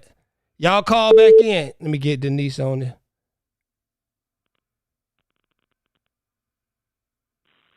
Okay, who is it? Who is that, Lee? Yeah, that's me, my nigga, Lee. We got Lee back. Denise, call back in. Okay, I'll go Denise right here. My bad, y'all. My bad, goddammit. Here we go. We That's back. because we were talking about that lawhood. We were talking about that court case and the files. Yeah. Miss Ann was finna ask you something. Miss Ann, yes, ma'am. You can get my number. Does Hood have it? Does Louisville? Hood? Do you have? Yeah, I can send you Miss Ann number. Yes, Miss Ann. You can call me. Absolutely. Okay. Yes, ma'am. And I'm gonna let the line go. I appreciate it. Yeah, me too. Does anybody else have any questions about the case? Because I'm about to bounce. That's right. I don't think we got somebody. We got who else on the phone? Who else on the line with us? We got Lee. King family from Chicago. What's going on with you? Louisiana. You say King. You say who you said? King family from Chicago. King I ain't called family, in the mix. What's going on with you, my brother? And Hood, you had J-Rock's friend that was in the chat too the other day that wanted to call in. For real? Hey, Hood, let me speak on this domestic violence. I had a partner, right, in the music industry. Right on. Just had signed Cinescope, right? Uh-huh. And he got knocked off by a female. A lot of these females claiming this LGBT community, mission, they think they niggas. Yeah. Well, yeah. And they really think they niggas. Yeah. Yeah. Well, so how you gonna deal with them? How you gonna deal with them like a woman when they mind? Right. What you saying is basically if she look like a man, act like a man, and run up on you like a man, how should you treat that? You know what I'm saying? You got a good point there. You know what I'm saying? Because they say they're a man, but they still women. You know. But most likely. But if you're in a man.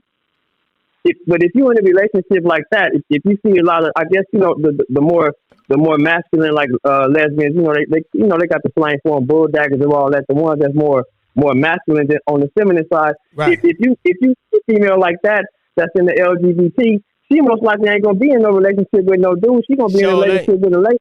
Right. But they be confused. They be confused because they used to getting a dick. You feel me? Right. But now that it's popular. Now that it's popular to express your sexuality, they experiment with it. You don't know who you, especially down there in Atlanta. Right. Them LA females, they goofier than the cartoon show. Yeah, man. Hey, it's fucked up though, man. It's fucked up. Hold on, y'all. New caller, what's good with you? What's up, family, man? This C, man. Cecil, what's going on with you, man? What's up with everybody, man? How y'all feeling? Oh, man, we feeling good this morning on this goddamn Wednesday. It's a good Wednesday, goddammit. It's a good Wednesday. Yeah, Lee, because I know I was talking to Lee about that domestic stuff. I think old boy was talking about Chicago. Let old boy Chicago finish what he was saying. Go ahead, Chicago. Thank you, brother. I'm just saying, I ain't knocking no independent woman. And you got a lot of good soul sisters out here. That's not the point. In order for a man to maintain balance as a head of the household, you got to take a position. Most of these females feel like they the ones who should be. Okay, I get what he's saying now. I get he's saying. Yeah, they got. Lee, that's what I was trying to tell you, Lee. The same thing what Chicago said, Lee. Yeah, but I understood that. Yeah, but at the same time, my point is, man, if you got one of those rough type of females that she lesbian or whatever, and she more of a masculine lesbian, the chances of her being in a relationship with a man are slim and none. In my behalf, I understand what Chicago's saying about you know, they be confused. But a lot of them women that's in that LGBT, they ain't confused. They know what they like, and so, and they who they want to be with. They ain't confused about that. So they most likely be they most likely have domestic violence against a female. They might have against a female partner that they date in a lesbian relationship. The male, like the one, you know, the one that wear the pants, she might be domestic against the more feminine, her lesbian partner, but she ain't gonna be really feminine. An aggressive lesbian that's like you know, the masculine one, the dominant one in the relationship. She ain't gonna be aggressive towards a man. Now I understand what you're saying. Some of them you see them in the street, they sagging their pants harder than niggas sometimes, but they still a woman though. Still a woman. And but you gotta understand that sometimes we gotta go back to that old law where a man and a woman gotta play their position. See, nowadays it flip flop. The positions are flip flop. The woman want to be the man and the woman. Now I don't promote no there's a lot of that these days. There's a lot of that these days. What you just said, I grew up under my grandparents, and you know, my granddaddy was the one outside doing all the work, bringing the money in, and the wife took care of the house. It was mutual respect. Hey, but you know why it ain't like that no more? Because most of these men ain't shit, Cecil. The women have to pick up on both ends. Right. Gotta be the mama and the goddamn daddy. So of course, you got a lot of niggas out here. You got a lot of niggas out here that's living off these women, playing video games all fucking day. When she get paid, the nigga want to come up to her job and get some money on payday. Yeah, that's true too. That's true, but men got to step up, man. When anytime you walk in a household and a woman wearing goddamn the pants and goddamn playing both sides, it's because that man ain't buy shit. Because a real man, he ain't no man. Because he a boy. Because a real man ain't gonna allow that to happen anyway. The way you come into a relationship, that's how that motherfucker gonna be treated all the way around. Goddamn it, the way you come into that bitch, that's how it gonna be treated. Yo, what's good with you? Yo, Hood, man. This Afghanistan again, bro. What's going on, Afghanistan? Hold on, Afghanistan. Let me knock you in. It's them dick in the booty ass boys. You there, Afghanistan? They not used to fulfill old school gangster. No. They used to play in that. They used to play in that role because they got these young thug ass niggas out here that's used to being taken care of. That's fact. Yeah. But when they get a real, they don't know how to make that adjustment. They don't. Stuck in that mode. They didn't watch their mama take care of their brothers and all of that bullshit. So they figure that's what their life is like. Yeah. Weirdo niggas. Weirdo niggas, man. I mean, but see, us as, you know what I'm saying, older men, we got to start raising these young niggas better, man. We got to start raising these young niggas better, man. For real. That's why a lot of these wild niggas is running wild. They don't got no respect no more. They don't. They don't got respect for the old niggas, all these women. And then look, I used to be like you, bro. I used to be that type of nigga, man. And I used to get involved in that shit. You used to be what type of nigga, Cecil? What you say? Repeat that again. You say you used to be what? When I see a nigga beating up a woman, something inside me wanted to go check that nigga. But one time I almost lost my life, so I had stopped that shit. Yeah. Because you never know. It's like you never know what's really going on. So it's like, damn, should I sacrifice my life or just call the police? Hey. What should I do? Luther did that and the woman turned against him. He went over and stopped the fight, made the dude leave her alone, and she turned around and cussed him now, not her third. No. She got mad. Damn. We got Afghanistan on the phone with us. Afghanistan, what's good? Hey, Hood, I'm gonna be short, man. Hey, you know, this is like off subject, but you know, they were talking about NIPSEY, you know, both of his children's mothers, right? Right. Now, I think that on this platform, just as equally as we give respect to Lauren London, which she is do that until whatever. We have to give the same respect to Tanisha, man, because like just personally, bro, I talk to her from time to time, bro, and she's really developing and she's really progressing in life. You know what I'm saying? And when we put out that she's going to go visit Eric Holder in jail, you know, why would Black Sam have her work for him and not only that, but in a management position. You go up there to the Canoga weed spot. She works there right along with Sam.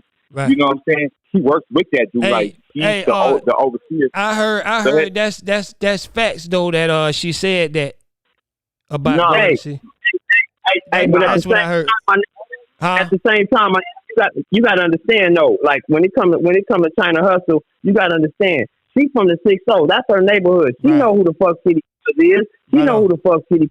And the cool part about it is they listen. They before all of this shit happened in their God rest in their soul. They all knew it's a 6-0 family, my nigga. Yeah. Unfortunately, that family structure got fractured in a terrible way, and we lost Nip within that foundation getting fractured. But my thing is that's a lot of motherfuckers from that hood. Unfortunately, Kitty Cuz is a homie to some of them, my nigga, and she know him. Yeah. They run in the same circles. That's why I'm not here to verify that she went to this. Let me ask you something, Lee. Do you feel like she feel that he ain't had nothing to do with it? That's why she fucking with him? It could be that, or it could either be just like, yo, she just moving how she want to move, my nigga. It's either up to Black Sam to accept it or not. Like I can't say if she went to go visit him in the Bing or not. But if she did go do that, yeah, she did that on her own free will, my nigga. She probably told Black Sam, listen, my nigga, I fuck you. You never know. I don't know if one of her homegirls is best friends used to fuck with City Cousin. I'm like I'm saying though. They all. So hey, Lee, let me ask you something. Is that facts that she went and visit him, or that just up in the air? I don't know. I heard. Because hey, listen, what I'm saying is Afghanistan, Lee. You know what I'm saying? It could be the fact she probably went there to ask this nigga some questions. Now, if she went there to do that, then, you know, I give that pass on that. Like, nigga, I want to know what's going on. So, and I know this nigga from the street. Let me go and see what the fuck going on. Let me talk to him and ask him. You know what I'm saying? What the fuck did he really do this shit? They let people talk. They letting people go in there and talk to him. Yeah, if you on the visiting list, hell yeah, they'll let you. He got to put you on his visiting list. Hey, bro, check this out. I know within from what I experienced in the military world, when somebody knocks off a fellow soldier or something, they go visit the person who killed their family and they ask questions. Yeah, they do. Sometimes after, you know what I'm saying. But as far as Tanisha go, man, I just want to say this, bro. If we don't know facts, man, I'm just asking as a personal favor. Hold on, bro. As black people don't gossip. Yeah. Huh? Hey, Abdul, black people do, man. We love the gospel, man. No, hey, I want to, bro. I just want to say this. Bro.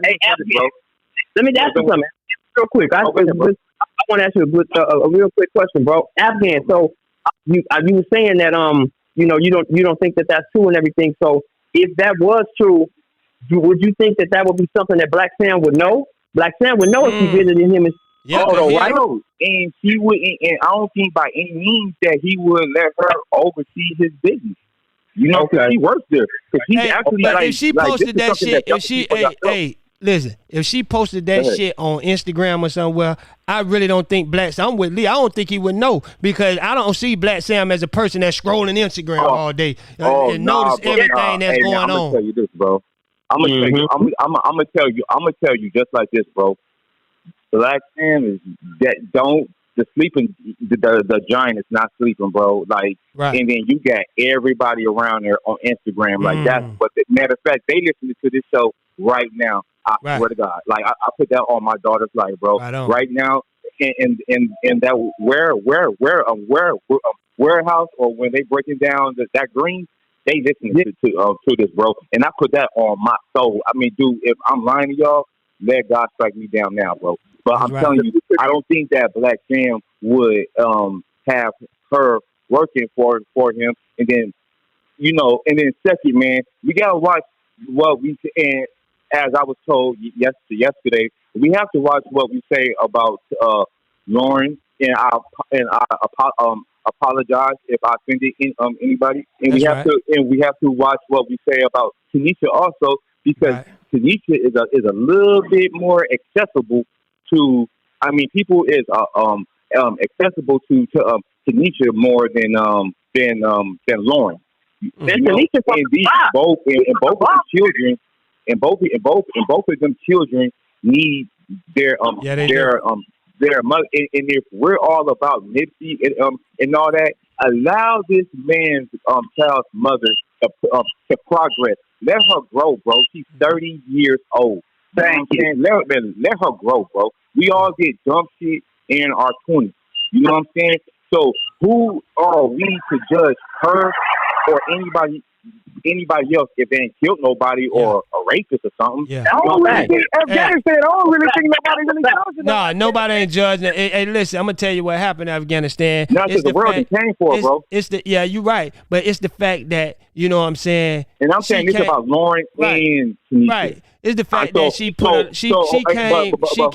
So I'm blaming myself also for speaking out against Lauren. I'm putting myself in this category. I think people more mad at Tanisha, you know, and like you say, everybody deserve a chance to be forgiven. But I think they was mostly mad at her. They wasn't judging her because, you know, people ain't really know who the fuck Tanisha was until Nip died. So a lot of people was looking at her actions, right? Lauren didn't come out and say one thing. So people would take that when she was going off her drunken rants on Lauren, people was looking at that shit like, man, come on, man. You this girl ain't said shit to you or said shit about you. What is all this for? So that what put the target on Tanisha head right there. You still got to keep in mind Lauren has a lot of fucking fans. So when you cook for her, you know what I'm saying, even if she would have came for her and Nipsey wasn't dead, her fans would still attack Tanisha for coming for her because she got a fan base, you know what I'm saying, and they don't know who the hell Tanisha is. We ain't learned about her until Nipsey died, unless you was a goddamn Nipsey, a real Nipsey fan. You knew who she was, you know what I'm saying? But the attention that she got, she brought all that attention on herself, and that's one thing I can say. Man, she did, bro. But you know, I'm gonna say this. But I'm with you on everybody. Everybody need a chance for forgiveness. You know what I'm saying? If she doing the right things in life, you know what I'm saying. I think people need to leave her the fuck alone and let her live her life because at the end of the day, that's still one of Nipsey's baby mama. You know what I'm saying? She still has his daughter. You gotta respect her. You gotta respect her no matter what. And then on her birthday, bro, she just celebrated 2 years of being sober. Now, if she says some stupid shit, she said 2 years. I don't think it been no goddamn 2 now. I'm with her on being sober, but I don't think it no 2 years. Nipsey been dead 2 years, and she was drinking within them 2 years, dog. Bro, once she found out she was pregnant, that began her sobriety, and then that's when she started. And she's progressing, bro. Just like, you know, I wish the best for Lauren. And I wish the best for Tanisha, because it's not about what I think about Lauren. It's not about what y'all think about Tanisha. I want both of these men. I mean, I want both of these women to be there for their kids. That's right. Because they're going to be the future and carry Nipsey's legacy, man. See, and they need their mother. I'm gonna tell you on the flip side, though, Afghanistan, I appreciate how social media attacked Tanisha, because I think that made her change her whole way of looking at shit. Life, period. You know what I'm saying? That's just like if you got a crackhead uncle. He come over to your house every goddamn day.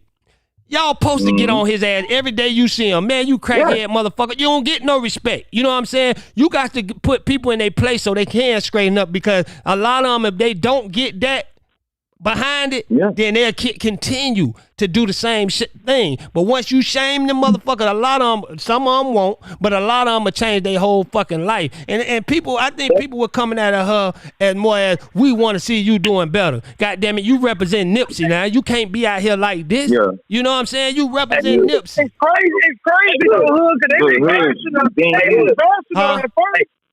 Yeah, you're right. The thing is, bro. But the thing is, but I have another question for all y'all. Why would Sam make her a manager?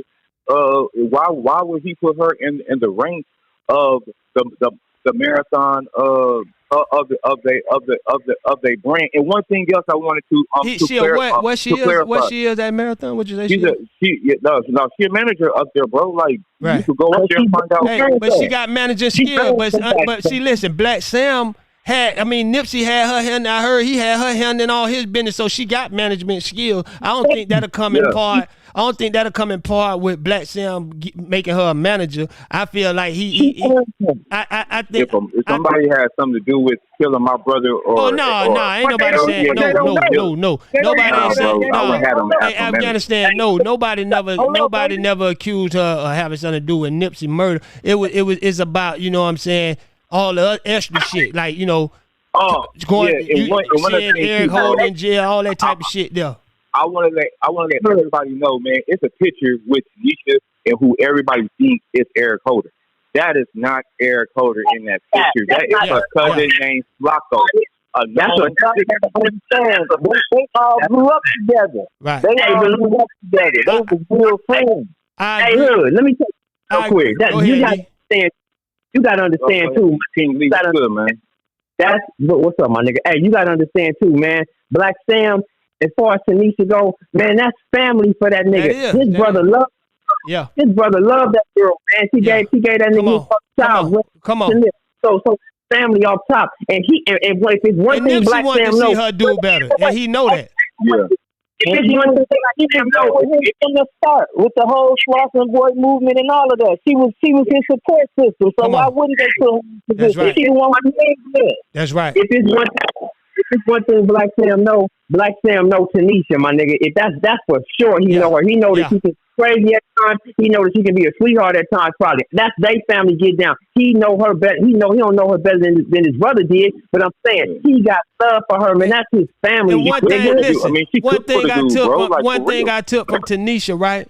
She's straightforward. I can see her going to the jailhouse to visit Eric Holder and coming back to Sam saying, man, I was trying to get that motherfucker to talk. He wouldn't tell me nothing. You know, I could see her doing some shit like that. I could see her trying to do some shit.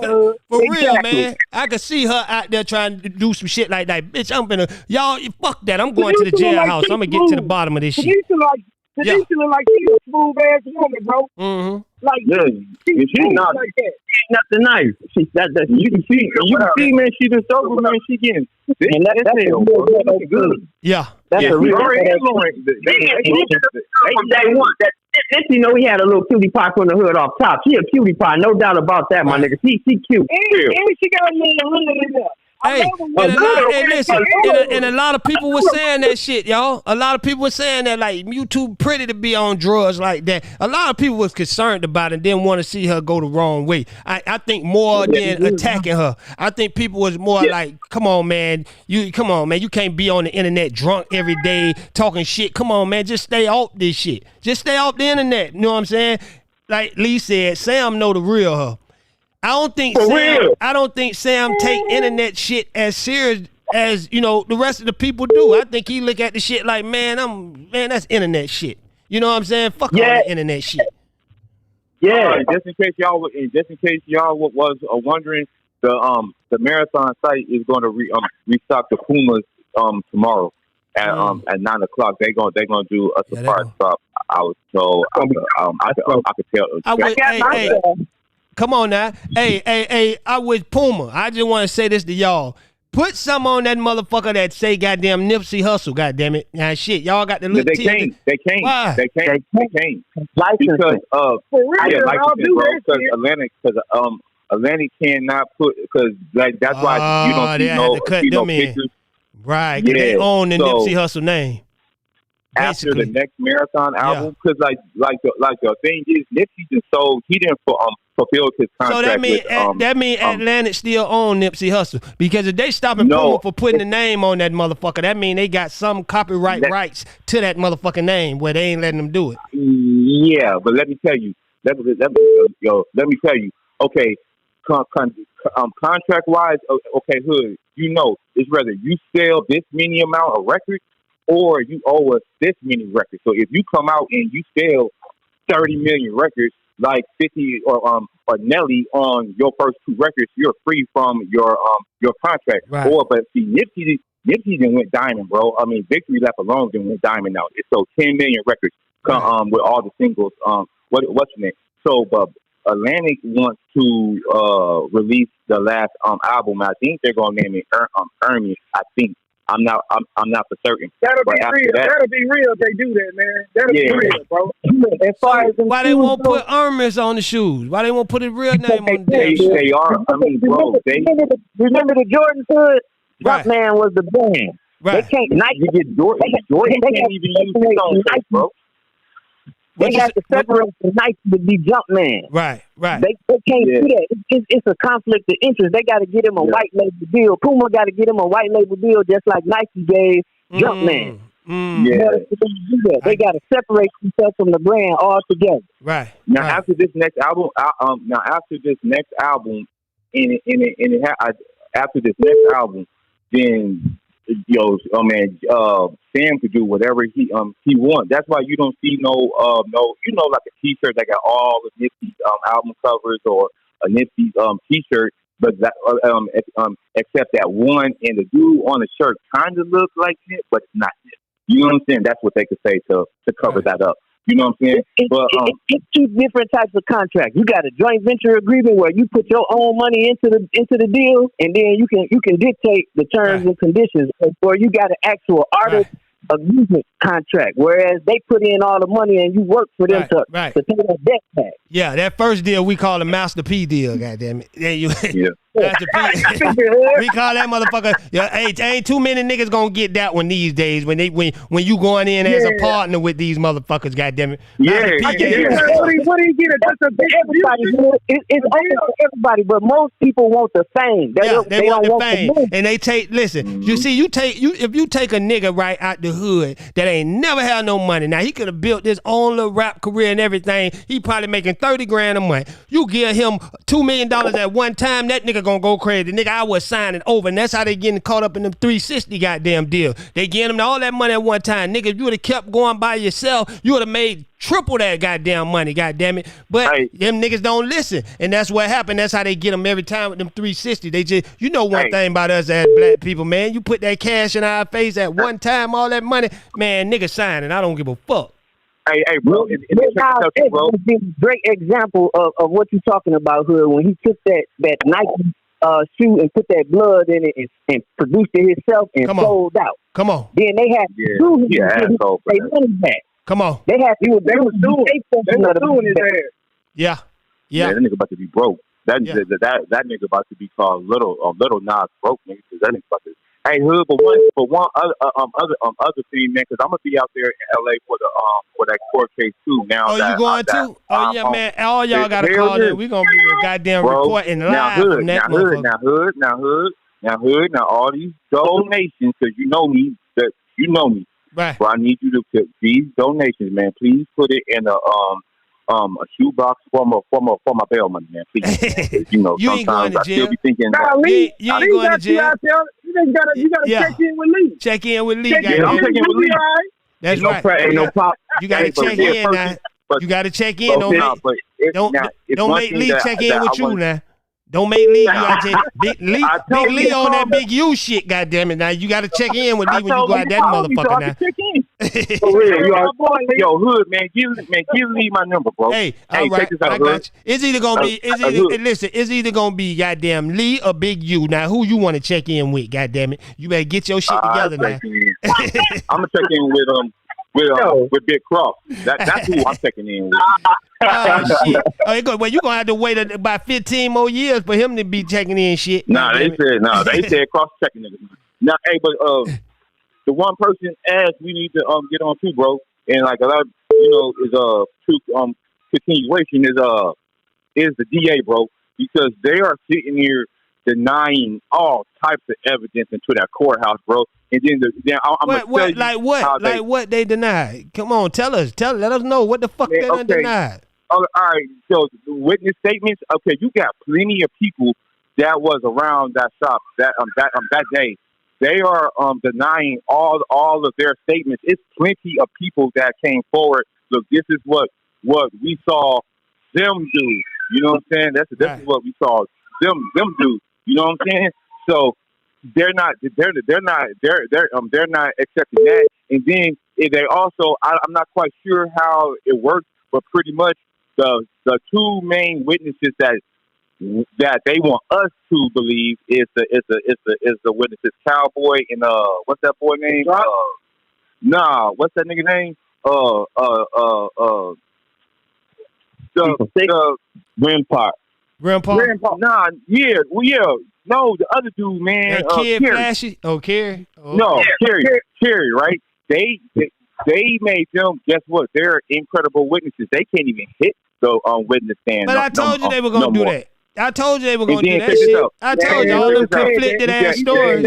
I'm telling you, all them conflicted stories. You got Ayanna Kennedy. I think that's her name. You got Kid Flashy. You got the dude from Puma, which he's still alive. You had 10 people in that parking lot. Then you got the T-Mobile store up and running. You had the barbershop up and running. You had the Marathon store. Somebody said the barbershop was closed. Nah, it wasn't closed. But the person that was licensed to carry, he wasn't there. But and then you have I think 7 security people from the weed team. 7 people. So that put about 30 motherfuckers at the goddamn crime scene.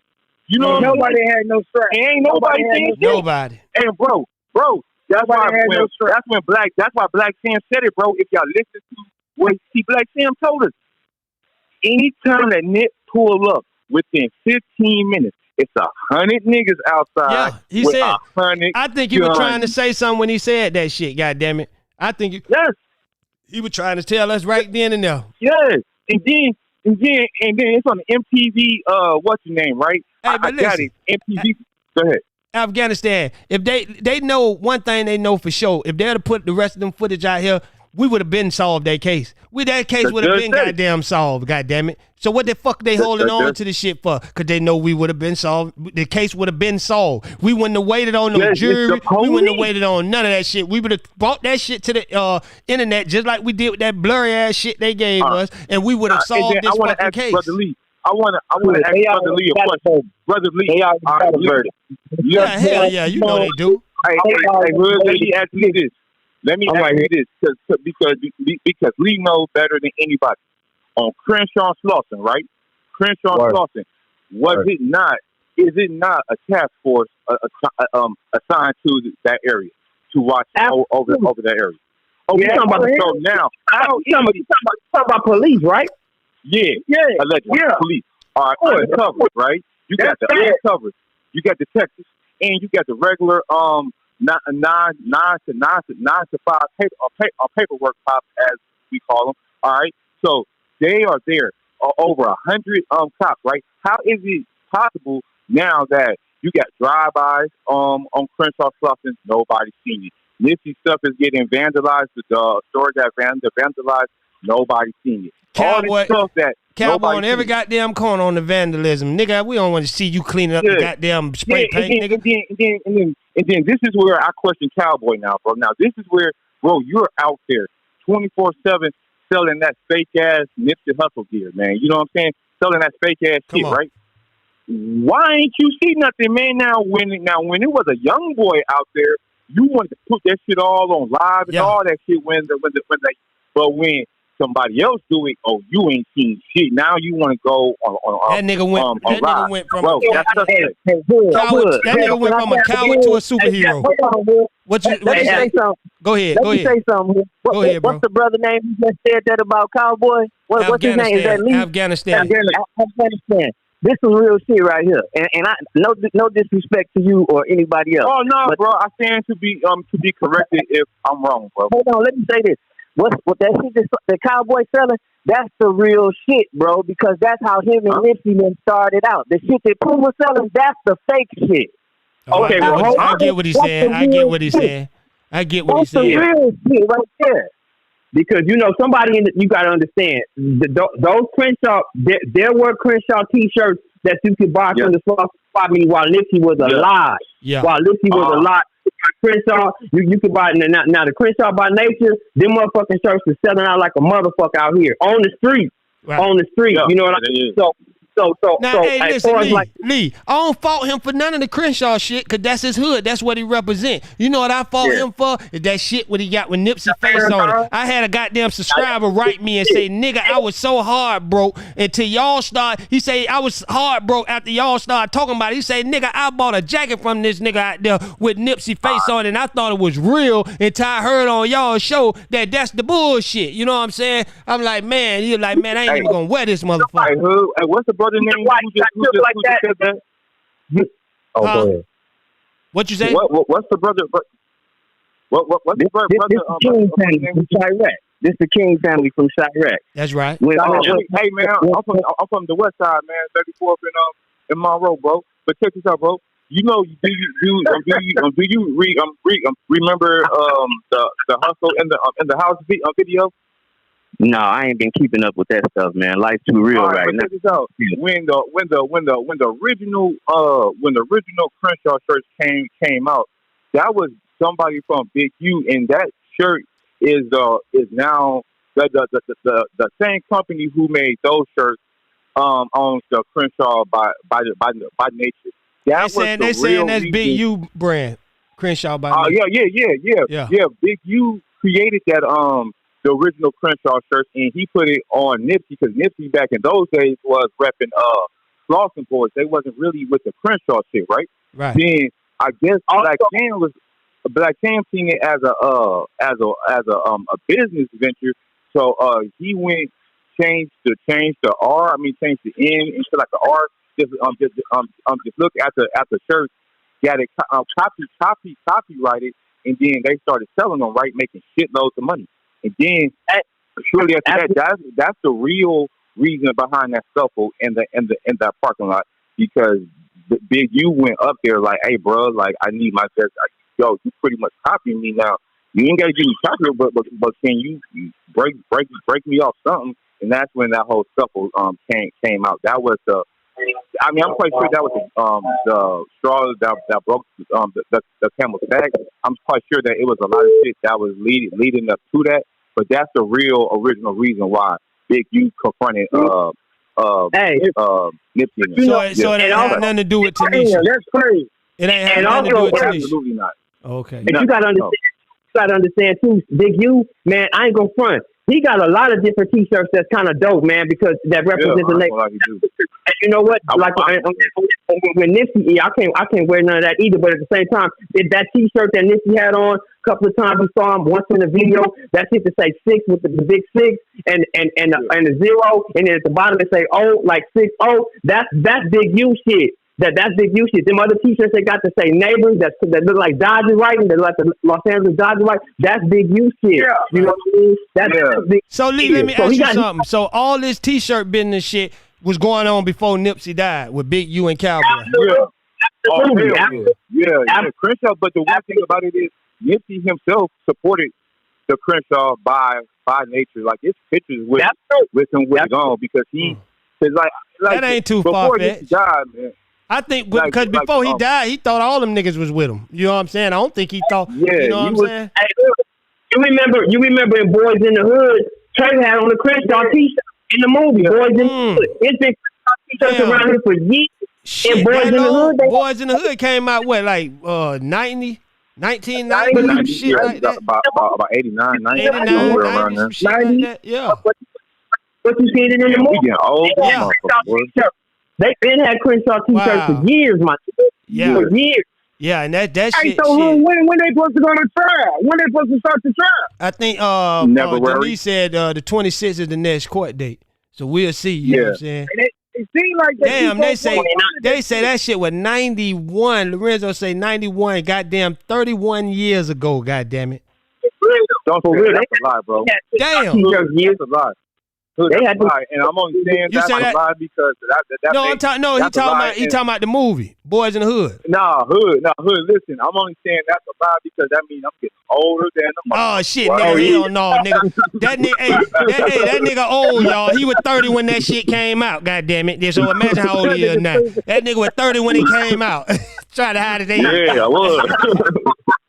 That nigga crazy, bro. Hey, for real. Oh, they said the 29th he go to court. He go to court on the 29th. Yeah, okay. Yeah, he go to court on the 29th. But, you know, like I said. This going to be very interesting, dog. When this because they done, you going too, Cecil, they done ran out of excuses. Yeah. They done ran out of excuses, man. That like you say, this shit going to be real interesting. Because they done ran out of goddamn excuses, goddammit. They ain't got no more excuses, dog. I'm telling you. I think they playing off the people. I think they playing off the people and the bloggers. I'm telling you, they down to saying the goddamn bathroom ain't working. They done ran out of shit. They done ran out of shit now. They cancel this trial. Yeah. Oh, the clerk ain't show up and the bathroom ain't working, so we had to send we ran out of coffee. We ran out of coffee. I believe. I don't want to say we ran out of coffee.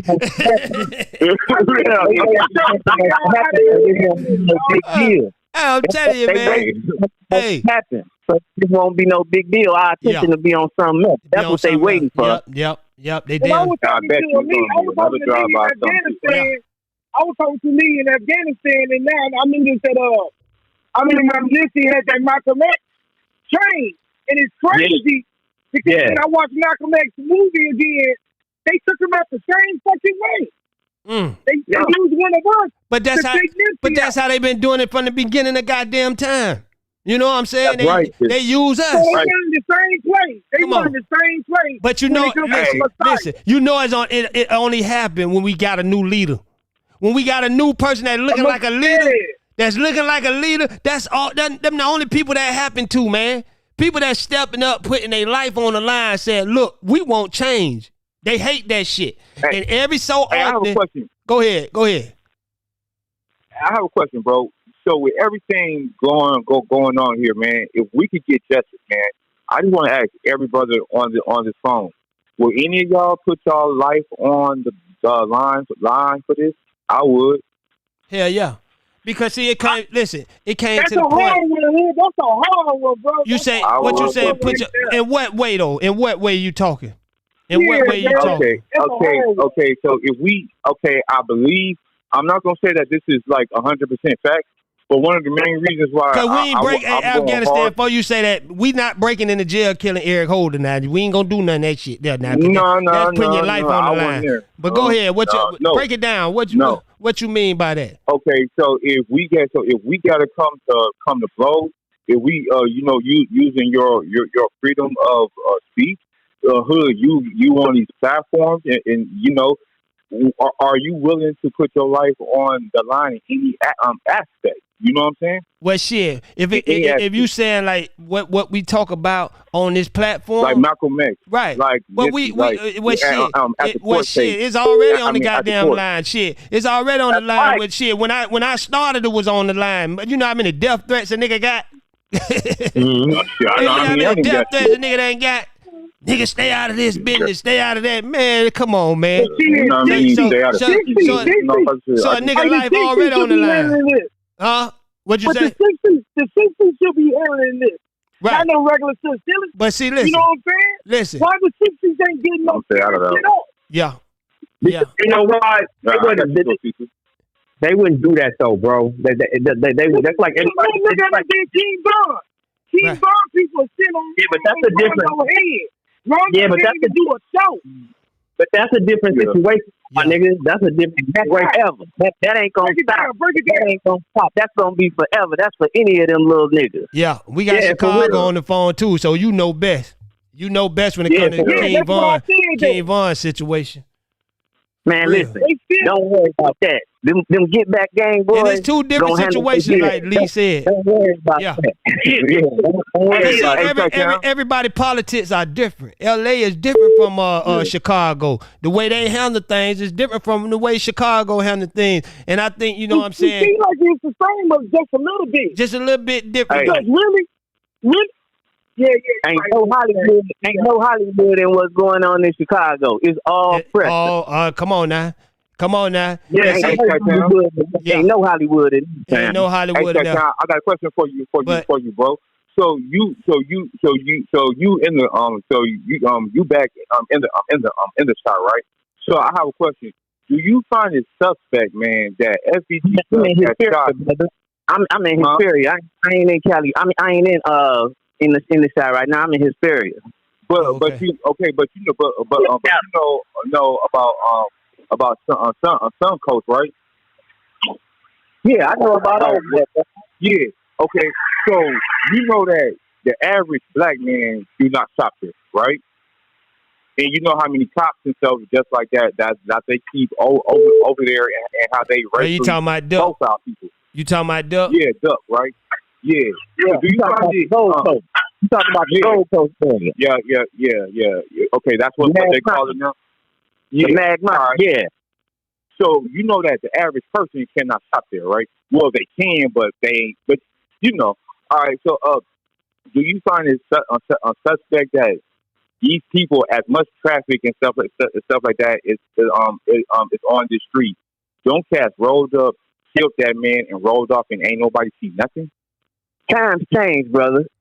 We got money now, so it is people out there spending money. We living in those high rises and all of that. So that's our hood now. You know what I mean? So those boys know how to maneuver around all that. You see what just happened with Reese now. Yeah. So that's old Chicago that you talking about. Them young boys running through there with big money now. Just like they running around in the hoods. When they set them buildings down, we had to go somewhere.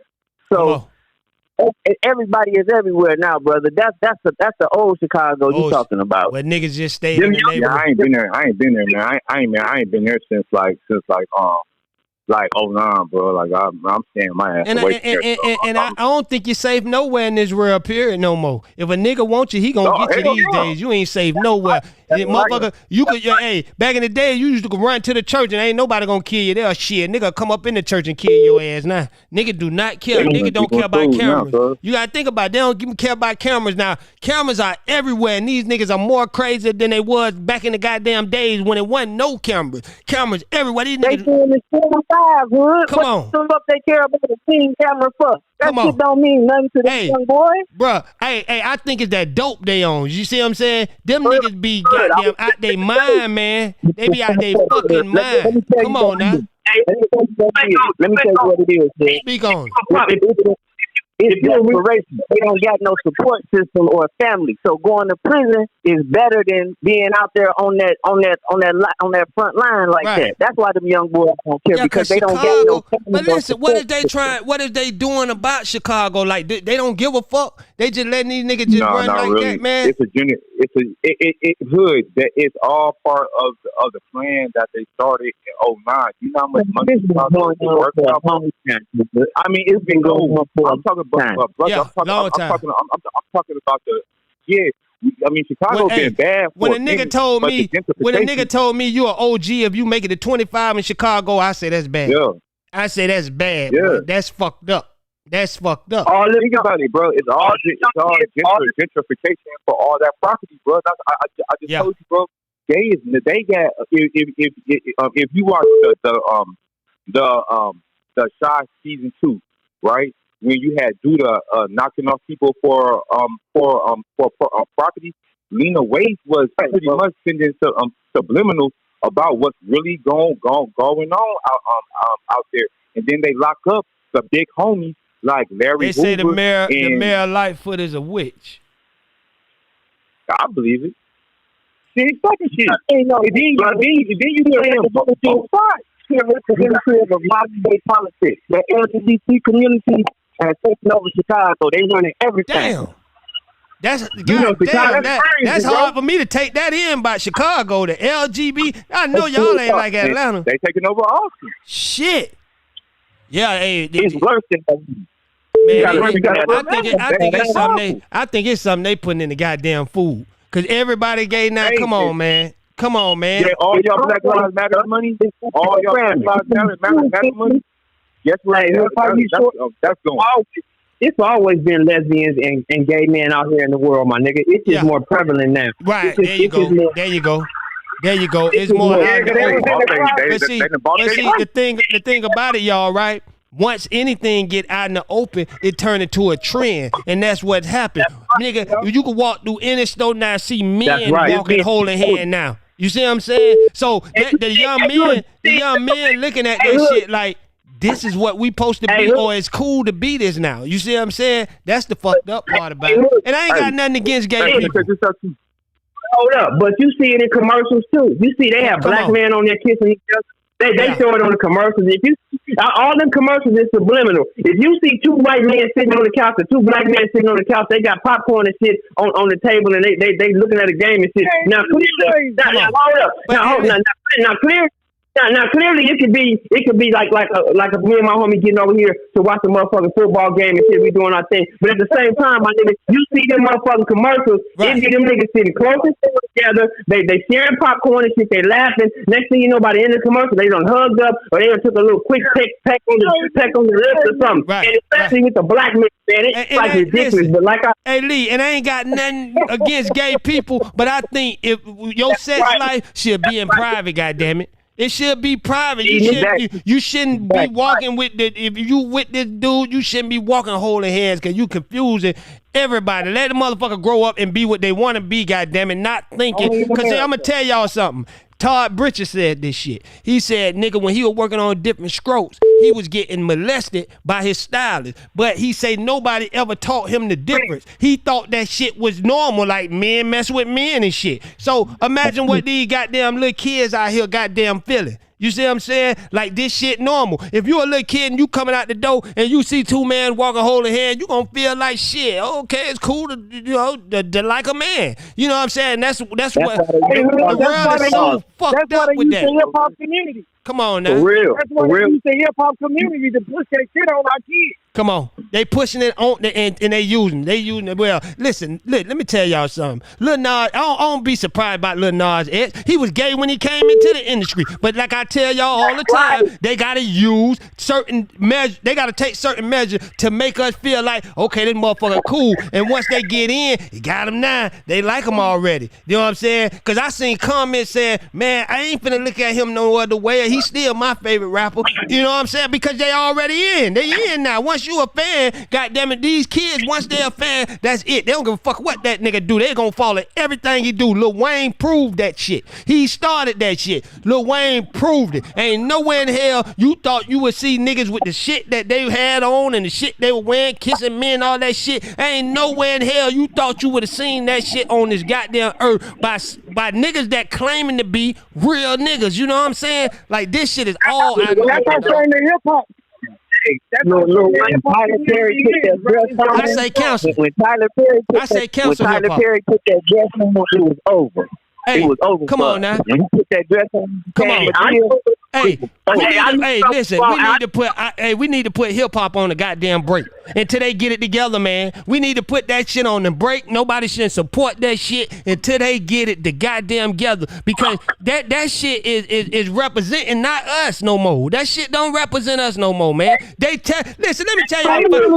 Listen, let me tell y'all how fucked up it is. That shit ain't representing us, but they making these niggas put on dresses and tight ass clothes and saying and telling us that represents y'all, goddammit. It basically they telling that like they throwing that shit on a nigga. No, I don't give a fuck what you say, real nigga. What nigga? This represents y'all. And then when the rest of the goddamn coaches look at it, they say, look at these fruitcakes, man. What the fuck is going on? That shit do not represent us, man. Straight up. Hey, Hood, let me say something. Hey, Hood, I just want to say this real quick, my nigga, getting on Lil Wayne real quick. Now, listen, I was a Lil Wayne fan. Honestly, I knew what was up with Cash Money, but nigga, I was a BG fan way before I was a motherfucking Lil Wayne fan. Lil Wayne came up, he did. All of a sudden, my nigga, Lil Wayne just started being real suspect. And the thing about it was, it wasn't just the way that he kissed Baby in the mouth, and that kiss was just way out there. And if I was Lil Wayne, I would have told Baby, look, my nigga, I don't even want to be getting down like that. I know I'm stunning like my daddy. I call you my daddy. You raised me. You brought me up out the hood, my nigga. But at the same time, nigga, I'm gonna hold my nuts on this one. As far as we go in public, I don't know what they did. They're kissing personal like that, but I can tell you, my nigga, how I was raised. As far as I'm a grown ass nigga, I'm talking about no way. I ain't never seen another nigga kiss a nigga in the mouth like that in my life. That's when I. But check this out, though, Lee. Check this out, Lee. But we like the Lil Wayne rap so much that we looked over that shit. So that's when the industry knew we got something here. This is how we gonna get gay into their communities because they anti-gay now. But watch how we get it in their goddamn community. This man done kissed the motherfucker, put on tight clothes, and they still accept him because they like his raps. So that's how we do it. We bring Lil Nas X. We don't tell him he gay at first because they ain't gonna accept gay rap. But goddamn it, once he get in there good and he got their ass liking his rap, goddamn it, come out and tell him that. What they gonna do? They shit, what they gonna do? They can't do shit. That nigga probably making more money than goddamn. I don't think too many black kids listen to Lil Nas. I don't think too many black kids. You'll be surprised, Cece. You'll be surprised. What happened? They listen to any little gay shit that come on TikTok. Trust me. And hey, look what happened to that rapper McConan. That nigga that made that club going up at 3 a.m. shit. As soon as that nigga came in the game, he didn't tell nobody he was gay. Nobody. He didn't even tell the niggas that signed him. He didn't even tell his people. Like Nas X was like, I'm coming in. We gonna do a covert mix. Wait. Hold on, Cecil. Hold on, my nigga. Let me say this real quick. Hold on, my nigga. I just want to say this about that nigga. I just want to say this about that dude McConan because that song was popping like a motherfucker. Like this, as soon as they found out that nigga was gay, and you ain't heard from him again. Lee, I'm gonna tell you like this here. As soon as he went public, they dropped him. They knew that nigga was gay when they signed his ass. He signed. When you ever seen Drake sign a nigga? Drake knows he'll jump on your song and shit, but he ain't really signing motherfuckers. But out of all the people he signed, this whack ass nigga, the song was whack from the goddamn beginning. That's why I say they knew he was gay from the goddamn beginning. But when he said he came out publicly and did that shit, they're like, whoa, hey, shit, let's back up now, shit. Let's back up now. Everybody we're gonna tell that shit now. Shit. That's right. But for me, when I seen Lil Wayne kiss Baby like that, I was just like, damn, my nigga. And the next time I see Lil Wayne, I knew shit was changing. Lil Wayne had that big ass. They was in your city hood. Lee, you gotta question them. You gotta question. You gotta question them hundreds. You gotta question them hundreds of niggas that came out and say, "Oh, I seen that before. It wasn't nothing. I seen them kids. I ain't think nothing of it. I was like, that's what they do." How many supposed to be real niggas came out and said that shit? Come on, what was you doing? Come on. When you do that, my nigga, I'm telling you, nigga, I ain't never seen, when I saw that shit, nigga, that shit was like seeing an alien to me, my nigga, because, nigga, I ain't never seen no grown-ass man kiss no grown-ass in the mouth like that at a goddamn party. That shit look crazy. Motherfucker, homie. Yeah, that's great. But see, so check this out, y'all. Yeah. Lil Wayne can still be defending himself right now for kissing Baby like that in public. Check this out, y'all. Look how many kids you think he influenced being that goddamn way when he made that kiss. This Lil Wayne, everybody's favorite artist at the goddamn time. That nigga went bigger. That nigga went bigger after that shit. For real. See what I'm saying? That's what they wanted. That's what they wanted. Good. You remember that? What you say? I remember what? What you remember that Coke 45 commercial with Billy D in it? Yeah. Back in the late 90s, early 80s, I know what you're talking about. The Billy D commercial.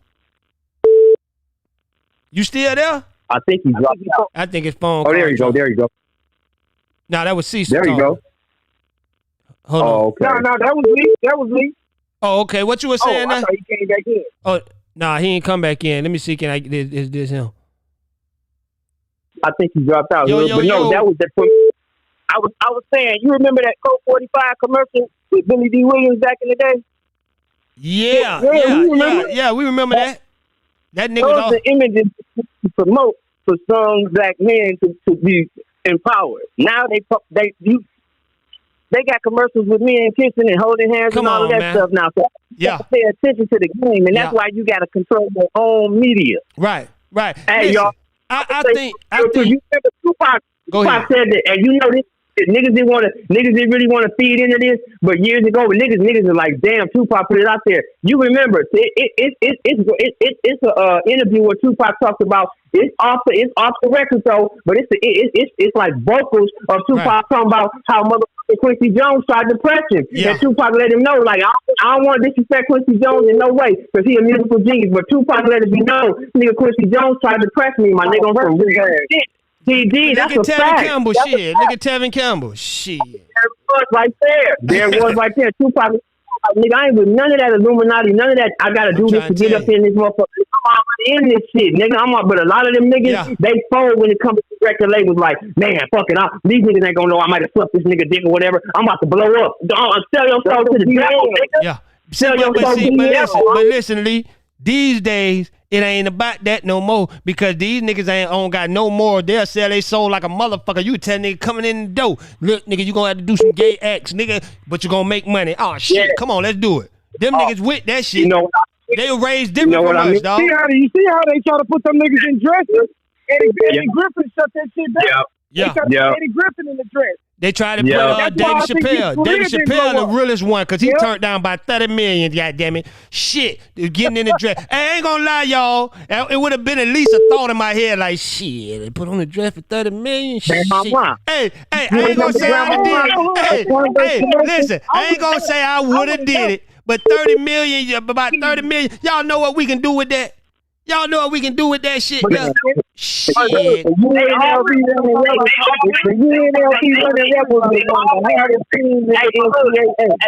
Hey, but look, they always get to our people though, my nigga. You know when it comes to like black, they had Martin in the dress. They had Jamie Foxx in the dress. You know what I mean? All of these niggas. All of these think about Tyler Perry. Yeah. They had Tyler Perry. And Coming to America. Coming to America with Eddie. Arsenio Hall dressed up like a woman when they was in the club. You always see these black men doing this type of dressy type of shit. Let me ask y'all a question, right? If it's just for TV or, you know, everybody know you acting, it's just for comedy, it's just for that, would y'all would have turned down that goddamn money? If a motherfucker say, man, I'm gonna give you 30, 40 million, man, just do a scene or you gonna be in a dress. You know what I'm saying? You ain't gotta goddamn kiss no man or nothing. You just gonna put on a goddamn dress. What y'all would have did in that position? Hey, I want all y'all to answer that. Go ahead. Whoever goes first. Let me answer that. Because it's not about the money, Hood. It's about the cultural. It's about the cultural degradation. Right on. The black lady that was on Star Trek, she was about to quit one time, right? And she met with a black activist, and that activist told her, "You cannot quit this job. You have to stay in this position because you're the first black lady that went into space." That means something to us. It do. That's real. That's real. Let me answer your question too. For me, I would never wear no dress, my nigga, because off top, my nigga, for me, I'm gonna keep it 100, my nigga. I love money. I gotta have money to raise my daughter, take care of my family and everything, my nigga. I gotta work. My whole thing is, my nigga, money is important. Yeah, but nigga, I'm gonna say this though. It's a thought. I'm on both of y'all sides, because goddamn it, it's a goddamn thought. Goddamn it, it gonna be at least a thought where nigga just like, I don't give a fuck. Hey, go ahead. Go ahead, y'all. Hey, you heard him, Lee? Sister say, ain't gonna be no thought for me. That nigga going to get a goddamn a shortcut skirt on, goddamn it. See, that's that train of thought, my nigga. You don't want to have that train of thought. They gonna have you in the bed. They gonna have you in the bed. Fuck the dress. They gonna be like, oh, they gonna put you in the bed. Hey, hold on, y'all. How many of y'all? Hey, listen. Hey, hold on. How many of y'all in the chat will put on a dress, goddamn it, on TV for 30 million? Just put up a 1. Give me a 1. If you will put on a dress for $30 million, would you put it like this? Would you have took the same deal they offered David Chappelle? Goddamn it, all that goddamn money just to put on a dress. Y'all let me know if y'all with Cecil or if y'all with Lee. Goddamn it, let me know. Because with that 30 million, y'all gonna be seeing me in my private jet in the sky. Hey, who that was, y'all? Who that was said that shit? Yeah, y'all nigga talking that shit, but goddamn it, y'all gonna say, look at that gay ass nigga with 30 million. Hey, let me tell you something. Hey, Cecil. Hey, what the comedian said that shit? Hey, Cecil, but on some shit though, my nigga, money is important, homie. But I can tell you, man, money ain't as important as my integrity, as my soul, my nigga. I wouldn't sell my soul for no amount of money, my nigga. Yep. I would never sell my soul for no amount of money. You're about selling your soul, Lee. If nothing like that, it ain't about selling your soul. Then why you gotta do Tyler Perry like that? Tyler Perry got rich. One for Cecil, two for Lee. Tyler Perry got rich. Hey, came back, put one in too. Hey, I tell you, it gonna be Lee. It gonna be a thought at least. Even if a nigga be like, man, I can't go through with this shit. I'm gonna probably get all the way to the door before I say, hell no, man, I ain't doing this shit. Goddamn. Hey, somebody put up goddamn 4 ones on your ass. Boss lady put up 4 ones on your ass, goddamn. See, yeah, it's gonna be easy for a woman, goddamn it. It's gonna be easy for a woman. They're like, shit, we wear dress every day. But what man, goddamn it, gonna do it? What man would do it, goddamn it? Yeah, I want to see that shit. Look at Tyler Perry. Tyler Perry got rich. Hey, Jay Adams got goddamn 10 tools up there. Never. Jay Adams, my nigga. He know what it is. That's my nigga right here. Come on now. Yeah. Hey, I ain't gonna lie. I would at least made it to the door. Y'all. I ain't gonna lie. I would at least made it to the door now. I don't know if I'd have went in, goddammit, but I would at least made it to the motherfucking door. Shit. Hey, listen. Peaches would have been like goddamn Miss Ann with that black belt shit. Peaches would have kicked my ass through the door before I said no. I'd have been like, let me think about it. Boom, damn, I'm on the other side already, goddammit. Go ahead and give me the 30 shit. Fuck it. Man, I'm telling you. And next thing you know, Steve, you got to be careful, though, nigga. Next thing you know, they like, oh, man, you look good in that dress. We going to go in and throw you in the bed with the... You doing the bed shit. Come on, man. Hey, Lee, they ain't putting you in the dress for nothing. You going to have to do some gay shit. That's why I say I might get to the door. Because they ain't going to give you no dress to just stand there in the goddamn dress. You going to have to act something gay. God damn it. You going to have to do something like a woman. And that's where it stops. That's where it stops. They don't want you in the bed with a nigga with no socks on. Hold on. Hey, Cecil, I want to ask y'all this. How many of y'all watched The Chi and seen that nigga, that nigga that supposed to be straight? He played Johnny Gill in New Edition movie, kissing that transvestite. Talking about he ain't gay. Y'all know I'm talking about on The Chi. Anybody watch that? Man, I don't watch that. I can't. Man, hey, man, you know the dude, he playing the older brother to the little young dude with the dreads. His girlfriend. You know his girlfriend is not a real woman, right? You know she ain't no real woman. She not. That's a real man, dog. And he kissing and everything. This dude supposed to have a woman, married and everything, and kissing that man on the show, man. Talking about, oh man, but that go to show you though. That go to show you how these niggas is when it comes to that money. Goddamn it.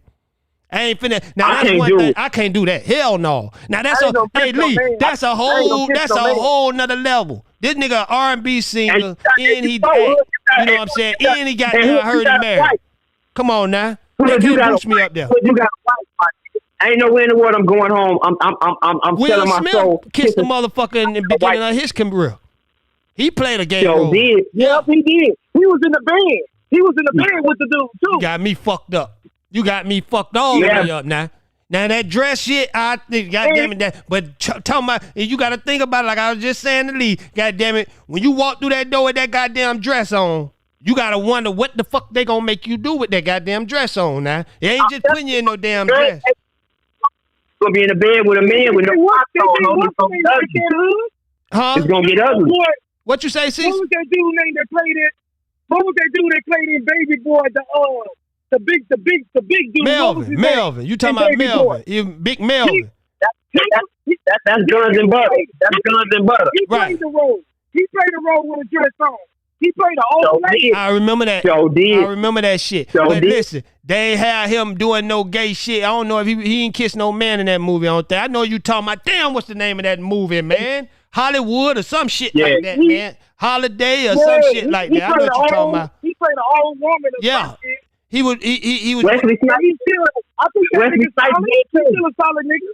Yeah. Wesley Snipes did that movie too. Wesley Snipes with those other dudes. Thank you, Dre. Yeah. That's the name of that movie. You say, Wesley Snipes did too. I'll put that dress on. But see, Wesley Snipes made that movie dress all the way through the whole movie. He was a woman in that. movie. I was like, damn. But listen, if they making you play a part like how Wesley Snipes played that part where he really didn't interact with no men on thinking that movie, I could be wrong, but I don't think he interacted. I think he was just dressing up like a woman. Say they, okay, Lee, say they say you gonna dress up like a woman, but you gonna be playing a bank robber, and you dressing up to fool them in the movie. When you rob the bank, you always in women outfits. You know what I'm saying? So they won't know you a man. You get what I'm saying? Will you play that part?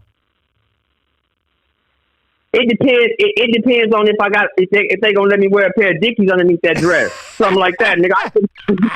Hey, Cecil. I think I'll play that goddamn part now. If I'm robbing a goddamn bank or some shit like that, and I'm dressing up like a woman to rob, I'll take that motherfucking money. What? I would take that shit. But listen, all that gotta be in the contract. You ain't doing no gay shit with the man. I'm telling you, and that's why I'm telling you. That's why David Chappelle didn't take that shit, because I believe they had more in that contract. Yeah, you gonna dress like a woman, but you gonna have to do this with a man too, because ain't nowhere in hell David Chappelle, I don't think, would have turned down all that goddamn money if he would have been a bank robber in a dress robbing a goddamn bank, just to show, you know what I'm saying, just to look like he a woman at the time he robbing banks, so they won't track it back to a man. You get what I'm saying? So I think David Chappelle probably, I think his contract was more to that contract. I'm gonna tell you right now, because that was a whole lot of money, and it could have been more than $30 million. I'm just throwing that shit out the top of my head. God damn it, 10, I probably walked through that motherfucker. Goddamn it, shit.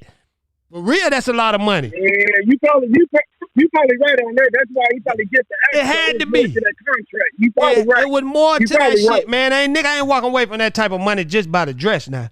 Nigga ain't walking away from that money just by the dress. Nigga gotta grab your balls and stuff. It got to be. Listen, most movies that come with a nigga wearing a goddamn dress, it got something to do with another man, goddamn it. And that's what I would not accept. I'm not fake kissing no nigga. I'm not even playing the part where I kiss a nigga and with the kissing part, right? Y'all trade me and him out for a dump for actress that's really gay, right? I ain't even doing that shit, because a nigga might think that's me for real. Fuck that. I ain't even doing that. Shit. So what you think about the Italians? They used to kiss on the cheek. Is that different from kissing on the lips? Nah, that's different. Yeah, that's different. Yeah, different, because what they shit.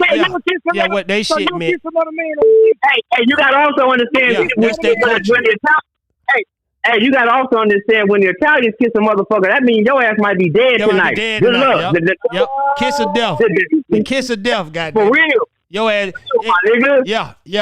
It's a whole difference. We ain't stupid. We know, what certain shit mean and what certain shit don't mean, right? You know what I'm saying? You know the Italian kiss is something different. And I think that's the shit that Lil Wayne and Baby call themselves playing. But the Italian didn't kiss on the goddamn mouth, man. Come on, man. They ain't gonna kiss each other on the goddamn mouth. Hell no. The dangerous game. You say, I love you. Hell no. Hell fuck no. That nigga gonna catch a bat to his lips soon as he pucker them motherfuckers up. Straight the fuck up. Hell no. I ain't on that shit. No.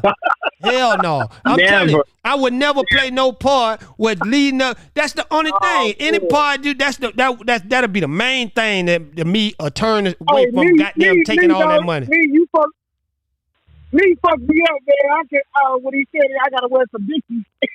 Hey, he ain't lying. He ain't lying. You got But see, for me, Hood, I just would straight up be like, man, my nigga, I know I might need the bread and everything, but that shit gonna be that movie, that tape gonna be around for years, my nigga. I gotta explain this shit to my daughter, like, Daddy, why the fuck you was in the like, and like you said a great point. I don't have nothing against gay man or lesbian man. I just don't sound like that. We all got some in our family, whether we know it or not. We got some in our family. All that shit. Yeah, that's true. Whether we know it or not. Some cultures will kill you over that shit. Yeah. Some cultures will kill you over that, being gay, trying to kiss their brother or whatever. They'll kill you over that shit real quick. Come on, go to Africa with that shit. Oh, hell. Go to Jamaica with that shit. Go to the Bahamas with that shit. They'll kill your ass. Yeah, that's right. Shit. I know they sitting back laughing at us over here in the United States like, these motherfuckers turning fruity about a goddamn day. What the fuck they put in the water over that motherfucker? But I'm going to let y'all know, in Africa and everywhere, it's still real men over here. Don't think the whole America is going that goddamn way. It might look like it, but it ain't that. Hell no. Fuck that. But as real men, we got to start standing up, man. We got to start stepping back out, man, for real.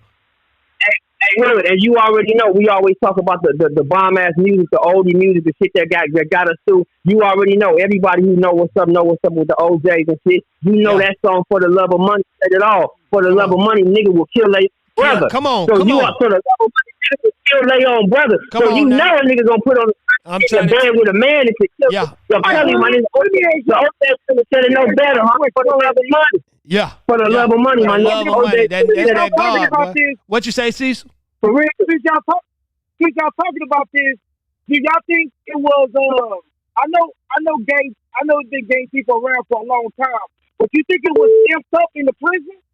Because it's a lot of niggas that got raped in prison. We don't but it's a lot of niggas. Hey, but it's also a lot of niggas who was in prison like myself, nigga, who didn't get raped, who wasn't even on that shit. Yeah. That lane right there when it comes to prison. I ain't talking about you, nigga. No, I'm just saying. No, I wanted to dispel that rumor about prison and shit. Nigga, you go to prison, the 9 times out of 10, that lane about getting raped and shit, nigga, that shit is like, it's not a myth. It's not a myth, my nigga. But I'm gonna tell you, that shit, the percentage of that shit happening in prison is low. It's low. Motherfucker, my nigga. Niggas be up to Now do that. Don't do it out in the open. I'm gonna tell you something, Lee.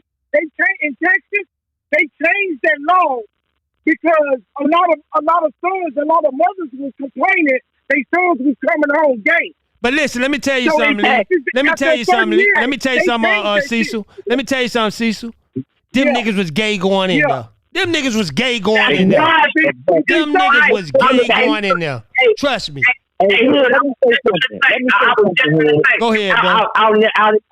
Out in California, nigga, you know how to. I mean, these niggas, I never was prison on nobody, nigga, but I was there, nigga. I'm gonna tell you something. When it comes down to that shit right there, niggas know who the fuck they can press, who the fuck they fuck with. A gang of niggas, they slide along with that shit because they was from that shit when they was on the low, brothers, when they was outside on the street, fucking niggas and doing shit, being hard and being gangster in the motherfucker. But when they get to the jail, nigga, because everybody know, nigga, when you go to jail, nigga, even I'm saying before you get to prison, you go to jail and shit. Niggas already know. Certain niggas, they hang around. It ain't segregated like that, but niggas know it be gay niggas in that module. You know what I mean? They got modules.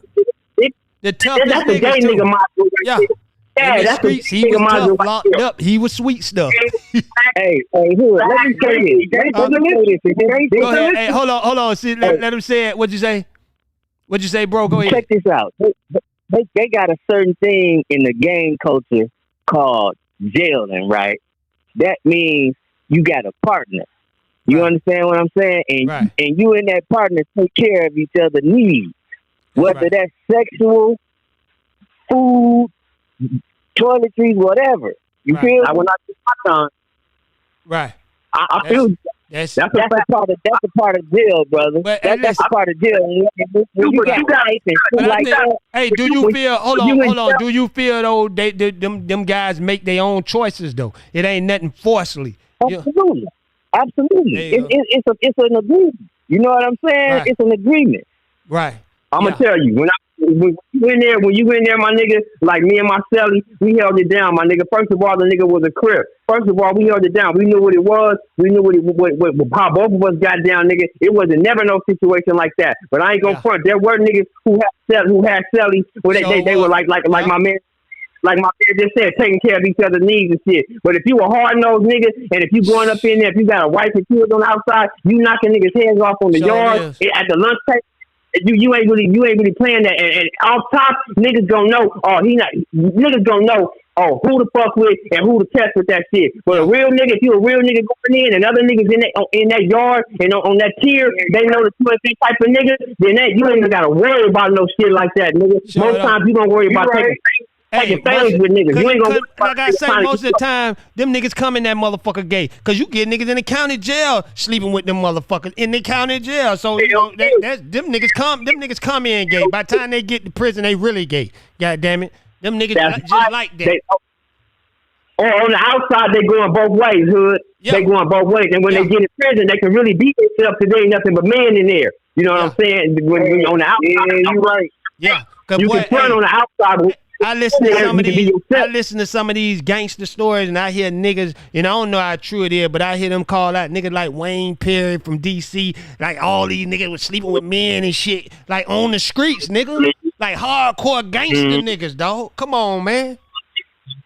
Hey, Hood, I had a teacher when I was growing up. He was a straight player, but he was a faggot. You feel me? And he used to turn niggas out. He ain't like other faggots. He liked straight niggas. And you would be surprised what type of niggas be in the closet with that shit, fam. Real talk. Yeah, you'll be surprised. You'll be surprised. They really be bitches. You'll be surprised, nigga. Hey, it was one. Hey, listen, it was one going around on Facebook, and he was putting a gay dude going around on Facebook, and he was putting all these niggas out there. I'm talking about he was taping them without these niggas knowing. Nigga, I even seen some of niggas I grew up with, nigga, on the nigga video, dog. I'm like, hell no, dog. But hell yeah, dog. Man, them niggas, man, ain't playing, man. Them niggas ain't playing, man. I'm telling you, man. They putting niggas out there. So you gotta, you know what I'm saying? You undercover gay niggas, you gotta watch who you're sleeping with, cause boy, your shit will be out there on social media. For real, man.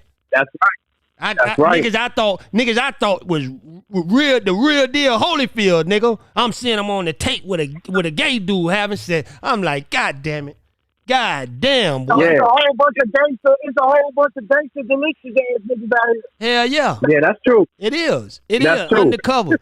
Undercover brothers, goddammit. Niggas be scared. Niggas be scared to death to let a motherfucker know they gay. You know what I mean? Them hard ass niggas, they be scared as fuck to let a nigga know they gay, man. You know what I'm saying? That's what I call them niggas. Like I think them. That's why I respect. But that's the problem. The ones that come out. I just don't like the sneaky motherfuckers. Yeah. That's right. I just don't like the sneaky. I respect the ones that's out there. Yeah. I respect the ones that's out there. I don't respect the ones that's in the closet, that's DL, that's people with a man and a woman. Because all you doing is contaminating that black sister. Or you know what I'm saying? It's a bad situation going around. See, that's a lot of shit that's going on. You right, Lee. They doing that shit too. They sleeping with these niggas and then they bringing it back to they old lady, giving them some shit. You know what I'm saying? And then acting like they don't know what the fuck going on. Yeah, man. That's telling you, man. That's the crazy part. Call back in, Denise. Yeah, that's the crazy part, boy. It's wicked, my nigga. What you think about the ones? What you think about the ones that some of these motherfuckers you can't tell? Like some of these motherfuckers out here that got that surgery, you can't tell, my nigga. You see what happened to young what surgery? Hey, what surgery? On men or women? No, the men, like the man that's on the Shy. If you ever watch the Shy, you gonna see it. Now, he had a full sex change, a full fucking sex change. So let me ask y'all a question about that. If they have a full sex change, does that make them a fucking woman? Man, listen. When I was growing up, they used to call them hard legs. You feel me? They used to call them hard legs. Yeah. A real nigga know when it's a woman and a transgender. You know what I'm saying? You been filling on pussy all that life. You can't tell me you don't know the difference. But see, that's what I'm asking you. I'm saying, like, if one of your homeboys, he come up with a one that done changed everything, just like a woman, how would you feel about that shit? I would respond to that, huh? Yeah. For me, y'all get what I'm saying? Y'all get what I'm saying? Yeah, this nigga, you know what I'm saying? This nigga, your dog, you know, he done came up with a female, and he done let you accept this female, right? You probably ain't know nothing. Then he tell you one day, you know, she used to be a goddamn boy. How would you feel about that? Look at the Kardashians with Bruce Jenner. You feel me? That's a prime example. Yeah, for real. So I think God made us. We got Denise on the phone without us, y'all. That's right. What you were saying about God? You think God what? I think God made us all men and women for a reason. You are not meant to come out here and. That's what I say. Come on, speak that. You ain't meant to come out your mom's womb and change your sex, man. You not supposed that. It's not. It just goes against everything as far as nature go. And I just believe that people out here, they just get. First of all, you get money. You like you say, that money is the root of all evil. So, oh man, I think I got a. You can be like, I think I got a woman inside of me, but you know what? I got about 300 racks to change and make myself a full woman. You know what I mean? So it's like 300,000 racks. If you go through all that surgery and how they take the male organ and turn it into a vagina, all of that shit costs money. That and shit money costs a lot of money. That's why a lot of gays ain't changed over. Because that shit costs a hell of a lot of money, boy. And you know what else? Hold on, y'all. You know what else, gentlemen? Let Denise speak. I'm gonna say this one thing, is that Clean wanted me to call in so I can give the number and instructions. I'm gonna tell you about that. But yeah, at the end of the day, women have XX chromosomes, men have XY.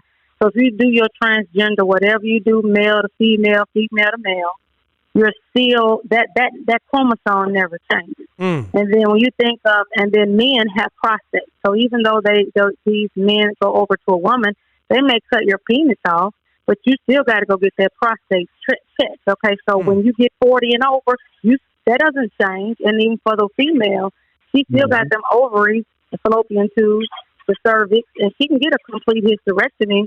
But that chromosome XX will never change. And so that's how you know that you were meant to be what you are. But I know in Atlanta, that's years ago. That's what happened to our women, the Down Low brothers.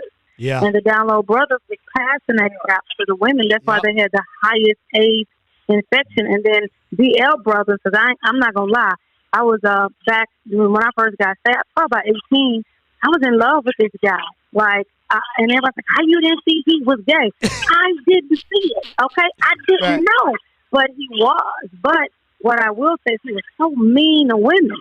And I have just learned that a lot of them, they're sensational. So when them men are gay and on the down low, they get sensational. When it comes to women, that's a sign. Yeah, my cousin, my nephew, who's gay, told me, he said, all you got to do, auntie, is look at when they get sensational, argumentative, you know, and all of this and that hand gesture, man, he on the DL. He said, but then some of them said they ain't never had sex anally, which I didn't know. And my cousin, for just a brief moment, she was, you know, she kind of came out. And so she said she was a lesbian. And then she told us, you know, when she broke up, she said, most people think that we have sex. She said, but I never had sex with this girl. I was just having these feelings and emotions. You know, she took care of me or whatnot. She said, but I never had sex. And then this guy that I work with, that's what he said, that had he not been molested, he felt that he would not have been gay because he was pimped out by his brother. Wow. And I asked him, I said, well, do you still look at women? He said, man, I love women. And so I said, who told you were gay? He said, I guess all the ones that molested me. And I said, well, it sounds like, bro, if you're not really attracted to the man, then, you know, you're attracted to the woman. Why don't you try that woman? And, you know, he married now. And so, you know, it's, and then y'all remember that dude on YouTube that he worked for YouTube, but he was the one where he said, you are so dumb. You know, he said they're climbing in your windows, you know, hide your kids, hide your wife. Anton Dodson. Y'all know what Anton he was, Dodson. right? Yeah. He turned a whole new leaf, and he is married with kids. Hide your and kids, he said hide your wife. Never look at another woman. But I wanted to give everybody the phone number because I know I was saying I want to go down for this hearing. I wouldn't suggest anybody go because Holder could definitely say, I ain't coming out. And you don't fool down there. But you do need the phone number, and you must be approved. They're still doing COVID. So what that means is while you have to have a mask on to sit in a hearing, you must have authorization. So that authorization, when you call the number, it's going to give you the department that you got to call. You have to give them your full name, your full address, and your email. And then they will let you know if you approve to come in and sit in that hearing. But it must be approved by the court. So I wanted to, because while we were talking about it, I got an email. What the approval is based on? Like they got to run your name or some shit? Because of the fact of COVID. No, it's just because, in the courthouse, it's still the judge, it's still the rule in LA that you cannot walk in that building without a mask on. So they're trying to social distance. You know, and they are trying to get some trials and stuff going. You know, they do have partitions. If y'all saw how when Holder was sitting, he had a partition, and the judge, now the other two didn't because they was far out. But you do have that. Now for audio, that's totally different. That is so easy to do. but you still have to give your full name, your address. You have to know the department. You have to have the right, case number. And so I've told all of you, I have no problem sharing that information. The more, the merrier, because we're all on the line listening, and where I may hear something, somebody else may hear something different. You know what I'm saying? But I can give you the phone number because I told Clean I would put it in the chat, but I wanted to explain what you have to do. That's right. Now, Miss Ann them live there, so it's easy for her to do that. But for a lot of us, no, that's she out flying. of state, She moved out of there. They live in Louisville. Oh, she did? Yeah, that's Louisville wife. Okay. Oh, that's why his name is Louisville. Yeah, Okay, she flying out there. I'm gonna get up out of here. Yeah, man, I'm about to get up out of here too, man. I'm gonna let goddamn Denise leave us with prayer. Yeah, give them the number and then leave. I'm gonna wait. Yeah, let's get this prayer in because we missed the other day. Okay. The number is area code 21. The area code is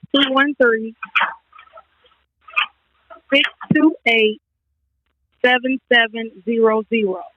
Now, and that's 2. I'll put that in the chat. And if you're too dumb to write it down, just replay the goddamn this video again. Right. Goddamn it. Shit. And then there's several ports.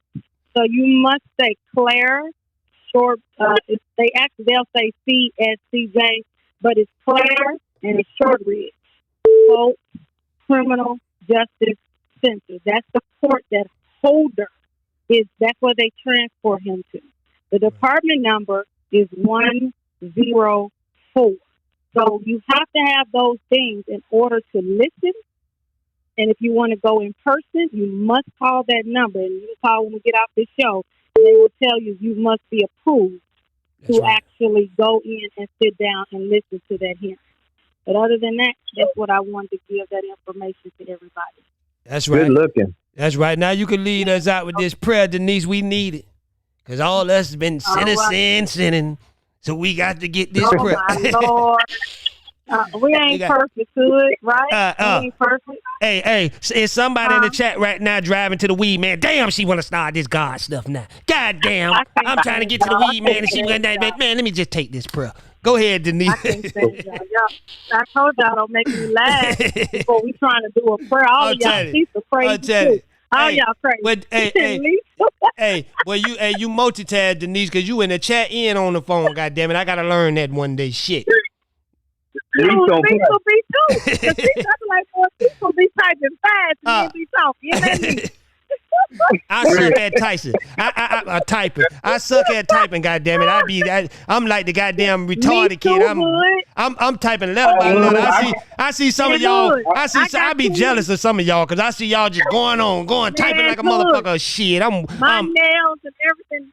That's why when I come in, I tell everybody, please don't be offended. I tell Drennan laughs at me all the time. I just can't name everybody's names. I could talk news. Everybody. I'm telling you. Hey, everybody, goddamn it. There's too many of y'all to name them all, goddamn it. And I type slower than a motherfucker. It take me 20 minutes to type cat. I'm C. And I'm proofreading and everything. hey, it take me Oh, that's funny. All right, well, come on. Father, we thank you, Lord God, for this fellowship. Thank you for helping us. Bringing us all together once again. Thank you for helping each one of us learn and respect one another. Thank you for the knowledge, Lord God, that comes from our kings and our queens, Lord God. So we just bless you today. We ask that your favor go upon us. We still continue to pray for Hood, his family, Lord God, a divine protection upon him. Lord God, all the kings on the line, Cecil and Lee, Father God, and whomever else, Miss Ann, Louisville, Fresno, everyone that constantly calls in, even our Queen Monique, Lord God, we just extend our hands to her. Thank you for the moderators. Thank you for those in the chat that bring forth love. Thank you for the peace in Hood Talk News.